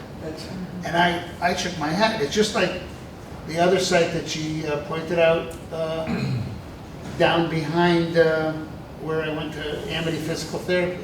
In the back, there was a site that she, again, access. But she picked out that site, not picked it out. She identified it as a parcel of land that had sewer, water, and not only that, but was on a public, I think the bus goes up, the bus goes almost all the way up. So so it checked our boxes as we were going through. I said, okay, fine, I didn't realize it. And it was topographically challenged, and somebody, She talked about the end of Selden Street, that come up, there's about 2 acres up there. and of Selden. Not that I remember her, I don't remember her discussing that, do you? Oh, I'm trying to remember we found that Selden, is that behind, no, that's Hazel. Hazel goes up there. Oh, There's the bowling alley, isn't Yeah, it? you From the you go bowling down. alley. From the bowling alley. I don't That's think the she- bowling alley. I don't think she, Up I don't That's she, that's a yeah. very challenging. It's very challenging. Yeah, I don't think she, one of the things we talked about downtown, which is going to be important for the 25th, one of the things we talked about there, and I guess they've never really moved towards it, which was putting, allowing second-story housing in all the commercial zone. And I had even, when we were on our committee, I had reached out, I can't think of their name now, the people that own the shopping center on, no. On Bradley Selden Road? Plaza? Oh, the Selden, the Huh? Selden Selden one. Plaza. No. The one on Bradley Road, Oh, where yes. the saloon is, you know what I mean? Yeah. And that, if you look at there's empty offices They and have offices above. up top. And I talked to them and they said, yeah, we'd love to have apartments in here. Yeah. Jim O'Brien. That's Urbana's place. Huh? That's Jim Urbana's place. Yeah. Yeah, that's what it was. Yeah, I mean, I think I talked to the wife, at one point she's the one that responded to my call or whatever. And other locations, there were other locations, point out, where you could have apartments on the second floor. Right. And that's one thing we're gonna have to discuss, but that's our commercial zone, and that's the section 11 issue that they have coming up on the 25th. I just realized that if next month there's a regular meeting, we can actually add things to the agenda Anytime. afterwards, so we don't have to keep split. Right, we don't have to be as, but these are important to see the ideas going back and forth. So we're gonna invite Kathy to come and give her presentation. Yeah, I think we should. The only other thing I can think, besides the things that we've already discussed, is that there's Earth Day in April, and normally we have a thing at Earth Day. Is that on Monday? Is that on the same day as Ocean Day? You mean? No, It's, April 20th. I know it's a weekend that I'm gonna be away, like the 23rd or 25th. Yeah. Yeah, I'll, So people should think about that. our commission holding something, you mean? We had a It's table, always, we had a table last year. we're trying to sell things. I don't know. Sell ideas. Yeah, I don't know at this point, you know. We're not ready to have a table. I don't think. Oh, Okay. sure we go. I mean, it's an opportunity to answer people's questions. We were just talking about how you do outreach and stuff. Yeah, but I don't know if we want to, I wouldn't want to sit at the Well, table. think Well, first of about all, it. I'm going to be think I'm already leaving that day for LA, for my granddaughter's birthday. I'm not around, but I don't know, my feeling is, I don't know if I want to sit down right now in our, you know, and. It's too soon, we don't It's really too know. soon, it. yeah, right, It's the same stuff it was last year. yeah. Or the year But this before, is and a next big- year. But this is different. And the year after that. We've I know gone, because I we've gone sat there from, just we've about gone from all a day. committee to a commission with a specific task. Oh, And that's one thing we have to We usually focus on. sit right next to conservation. Yeah. So we sit next to conservation. Okay, well, Okay. Yeah, I mean, as far as the April meeting goes, I'm gonna be away then. On the 20th, I believe, right?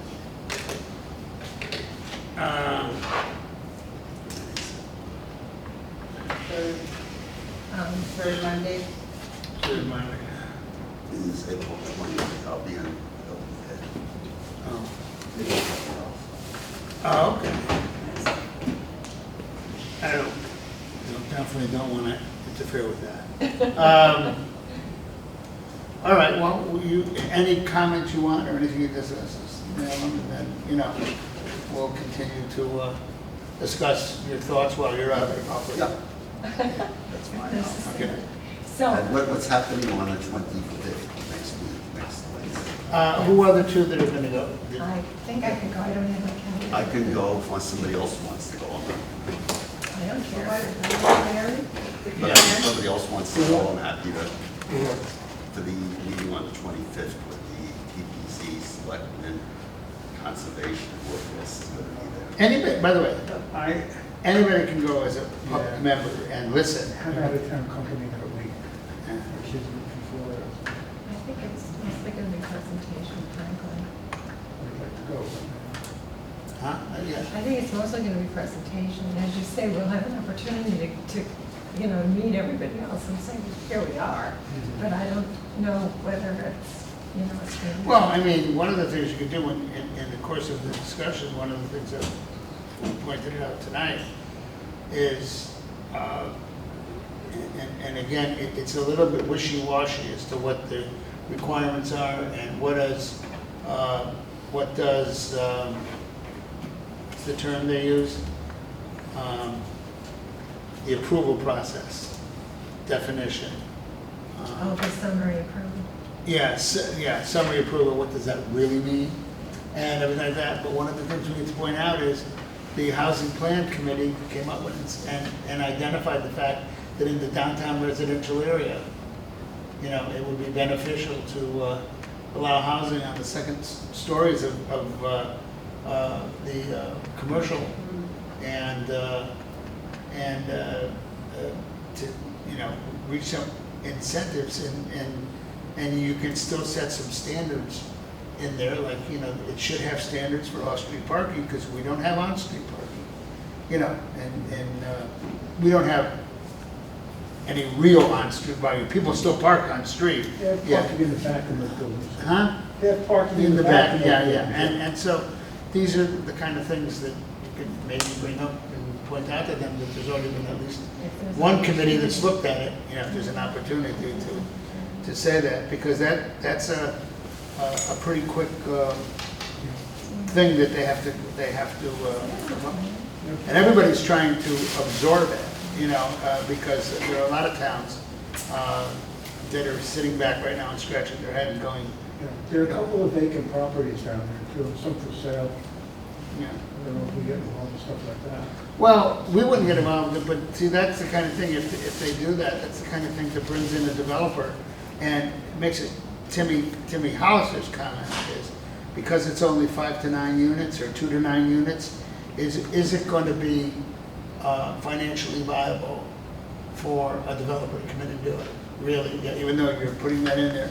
But I believe it will be financially viable. Somebody coming into it like a Woodbridge downtown, which is a compact downtown. And I have a client who may take advantage of it in Cheltenham on a old gas station site that's been cleaned up. It's approved for a 25,000 square foot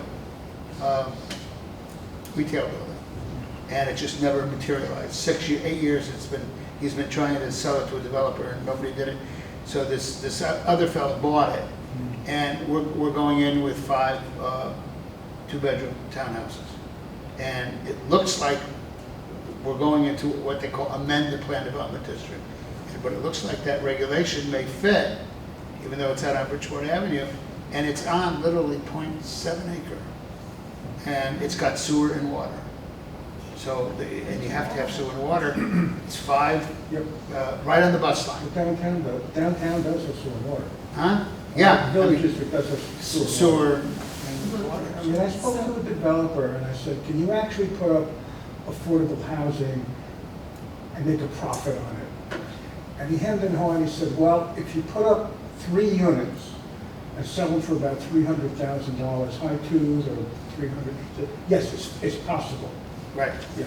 Biggest problem with rental property is, Well, no, these don't have to be rental, they can be sold. too. right, but I mean, that's right. But if you have them do, somebody does rental property, and there's a lot of them that favor that, Uh-huh. is when the requirement, and this is why 8-30G needs to have higher density, because you gotta pay for the 60% area median income.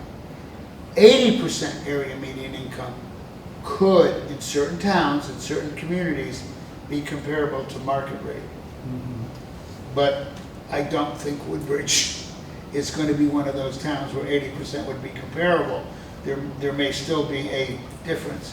But if you had somebody come in and they put in, on like one of these small parcels you said, and said, I want to put in, Sure eight, does. I want to put in 8, no, I want to put in 8 units. I want to put a 2-story, 4 units on the bottom, 4 units at the top, all of them 1 bedroom or studios. And you said to them, give me, if you got 8, give me 2 at 80% AMI. A developer could probably make money with that. If you told them, I want at least a couple of 60% area median income, developers will say no. They said, then you got to give me 10 or 12, and then I got to pay for those 60% AMI ones. And that's really the things. But you can get the 80% AMI. Most developers, if they feel that if you give them, a thing, they'll do 1 or 2 80% AMI. There's your points. I was hoping you were a developer, because there's a Schaefer who's a developer in town. No, I'm a retired lawyer. Yeah, I know. So, I one, figured you could give us some Not even insight real. about, there's one other thing that the nuts and bolts. that occurs to me, that is a holdover from the housing committee, this business about having a public panel about ADUs. This is a holdover from last year, from last fall. We researched it pretty And, thoroughly. And as I said, the conservation said that they wanted to do it too. So do we want to look into that some more, or we want to have a plan to do that? Do we want to have a subcommittee work on it? Do we want to? Well, ADUs obviously are part of all this stuff that's in the thing. Before I'd want to do that, I mean, is the planning, I'd want to know, is the Planning and Zoning Commission considering any changes to the existing ADU regs? Yes, they're working on it right now. So if you look at, did you get that thing today from the Woodbridge Town Democratic Committee? that I summarizes may have what gotten it, just I'm not even sure. Yeah, see, everybody seems to be working on this right now. As I mentioned, the planner is recommending that we do a census of ADUs in town to try to find out how many there are and how many we might be able to bring under the ages. So the town is looking at ADUs, conservation is looking at ADUs as a good way to increase affordable housing units while still preserving more land. And then we were looking at them too, and we didn't do anything about them as a committee, because as you know, the number of ADUs that was really going to contribute to the moratorium, as it was previously, the statute previously was written, you had to have a 30-year deed restriction. Yeah. So the 30 years anticipation, instead of 40 and years? now it's, or 40. 40, I thought it was 30 for the, either way, now it's 10. So 10, right, it's, yeah. you said that the thinking is that maybe we can get more Yeah. people to do that. So that there are lots of organizations within town that are looking at ADUs and or would like to be looking at ADUs or are looking at ADUs in different ways. So the question is whether the Housing Commission is going to pick up what the committee had decided to do and carry the ball over front. Well, Because we did work on it, yeah, but worked in how to do it. it ultimately, in the ADU, I mean, we have an ADU reg. They're working on changing the ADU reg, and they're working on changing it to making it more easy. The purpose, where we were going with this was putting together a panel similar to the one that is given every year in Fairfield by their planners and their commissions. And it's directed to the public. It's a panel of individuals, a realtor, an architect, an owner, and a representative from the planning department of the town.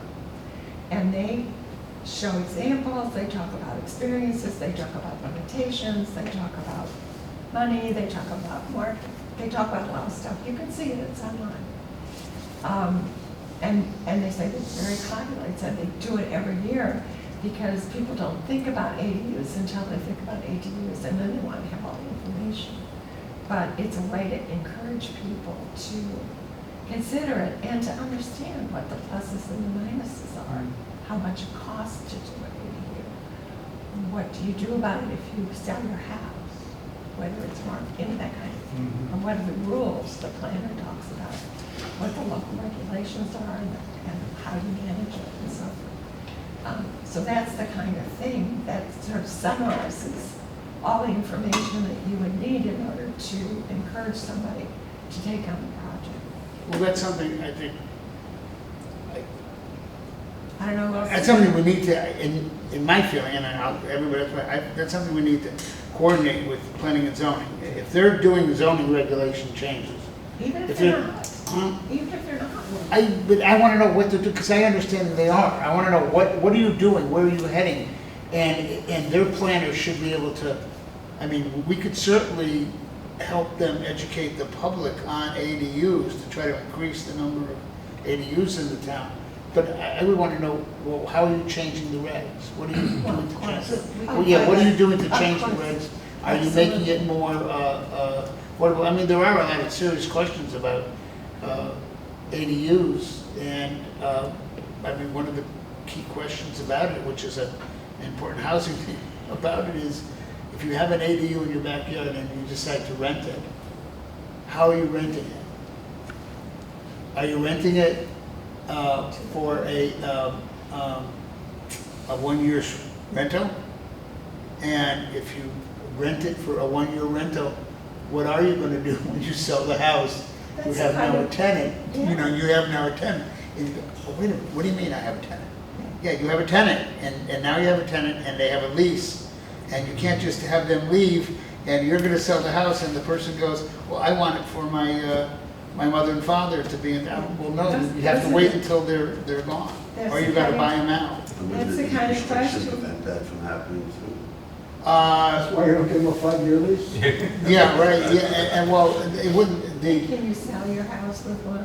Those are the kinds of questions. Yeah. The public is asking this panel, so you have an opportunity to get Right. that sort of stuff Right. done. And you But I- don't have to do it, and I don't have to do it. yeah. Well, let's start with next week and finding out what TPZ, Yeah. if they've made any changes to the regulations. That's like, Oh, that's downtown, that's not. Yeah, this is downtown next week, it's not Okay. that. Oh, But I okay. mean, these are things we need to gather information, we're not gonna resolve everything in one night here. We need to, Right, the question I was just asking is, do we want to start working on, do we want to pick that up and start working on it between now and the next?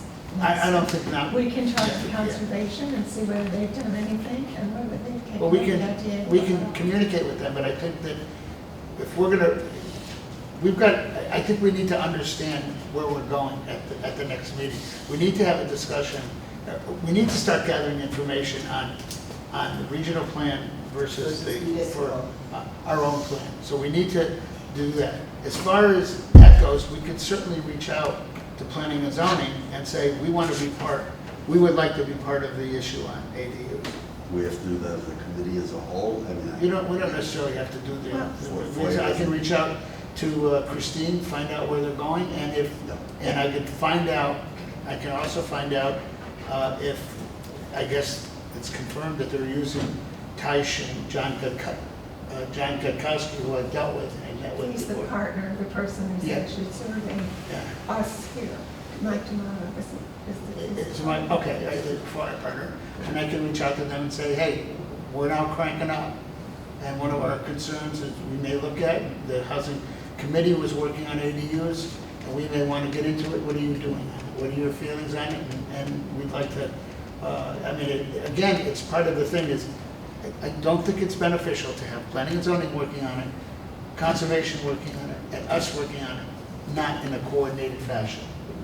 That's my feeling. It's No, gotta that's be been- important. That has been the problem all along, so it's very obvious that we have to coordinate Yeah. with other committees and commissions. Yeah, I mean, we'll be glad to work on it. We'll be glad to, if they want us to be the public arm to gather information, fine, we will. But we've got to make sure, first of all, we have enough time and everything to work on our plan. Part of our problem here is they're playing catch-up. Yeah. They've been doing things for months now, and that we haven't been in touch with them, and that Right. we haven't been here to be in touch with. Right. 'Cause So, yeah. So every time we went to have a meeting, there was a blizzard, or whatever. So talking to Mike D'Amato is central, because it's him and the town attorney who've made the recommendation that we do Who is the this. town attorney? Is it Nick? So you said, instead of John, it's Mike D'Amato. And I don't know how much, if anything, is written down already, because they started talking about this in January. I know Nick. The other thing that's been advertised recently as a desirable approach for the town to take is to create a housing trust fund.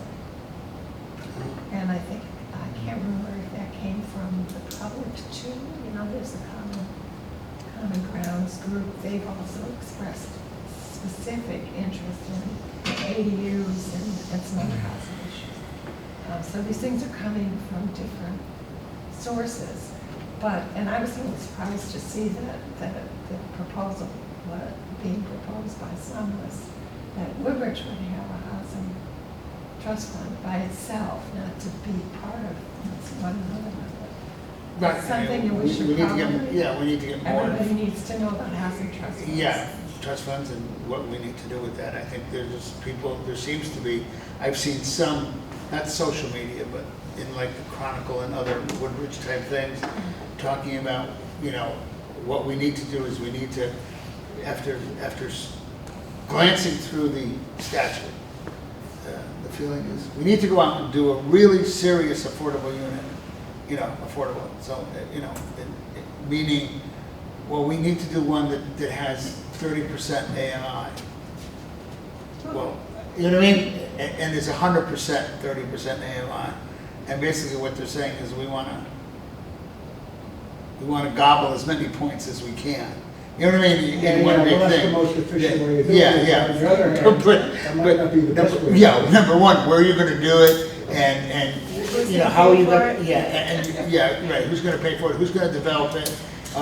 We're gonna get a fund to develop it, who's gonna do that? And, I don't know if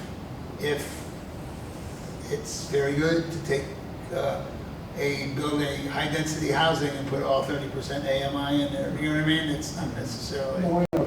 the best way to go. All right, I think we should have a motion. So I just want to reiterate, I'm gonna, please send me your contact information so that I can put it on a list so you have all of our contact. I'll send you our telephone numbers, addresses and everything, so. Do you want to use special email address? If you want me to, I'll send you my list of stuff that I think is very useful. Okay. And we can add to that list, anybody can add to that list. I've been trying to find the link to the SCROG training on, I think at that point it was still 8,002 and not PA 25. But because Jack Kennedy keeps making reference to it in the TPC meetings, I don't know which it is. So I'm working on it. Well, you can contact the Because it'd scribe. be good for us to know what they're looking at, Yeah. as well as the things that are most useful for us. And there's plenty to say, if we do come up with anything, there's plenty of stuff on there. I think we can have a motion to So- adjourn and Uh, we'll move on. Yeah. Wait a second, I'm supposed to write it down. Who did, Lou did, Second to the motion to adjourn? and Okay, seconded.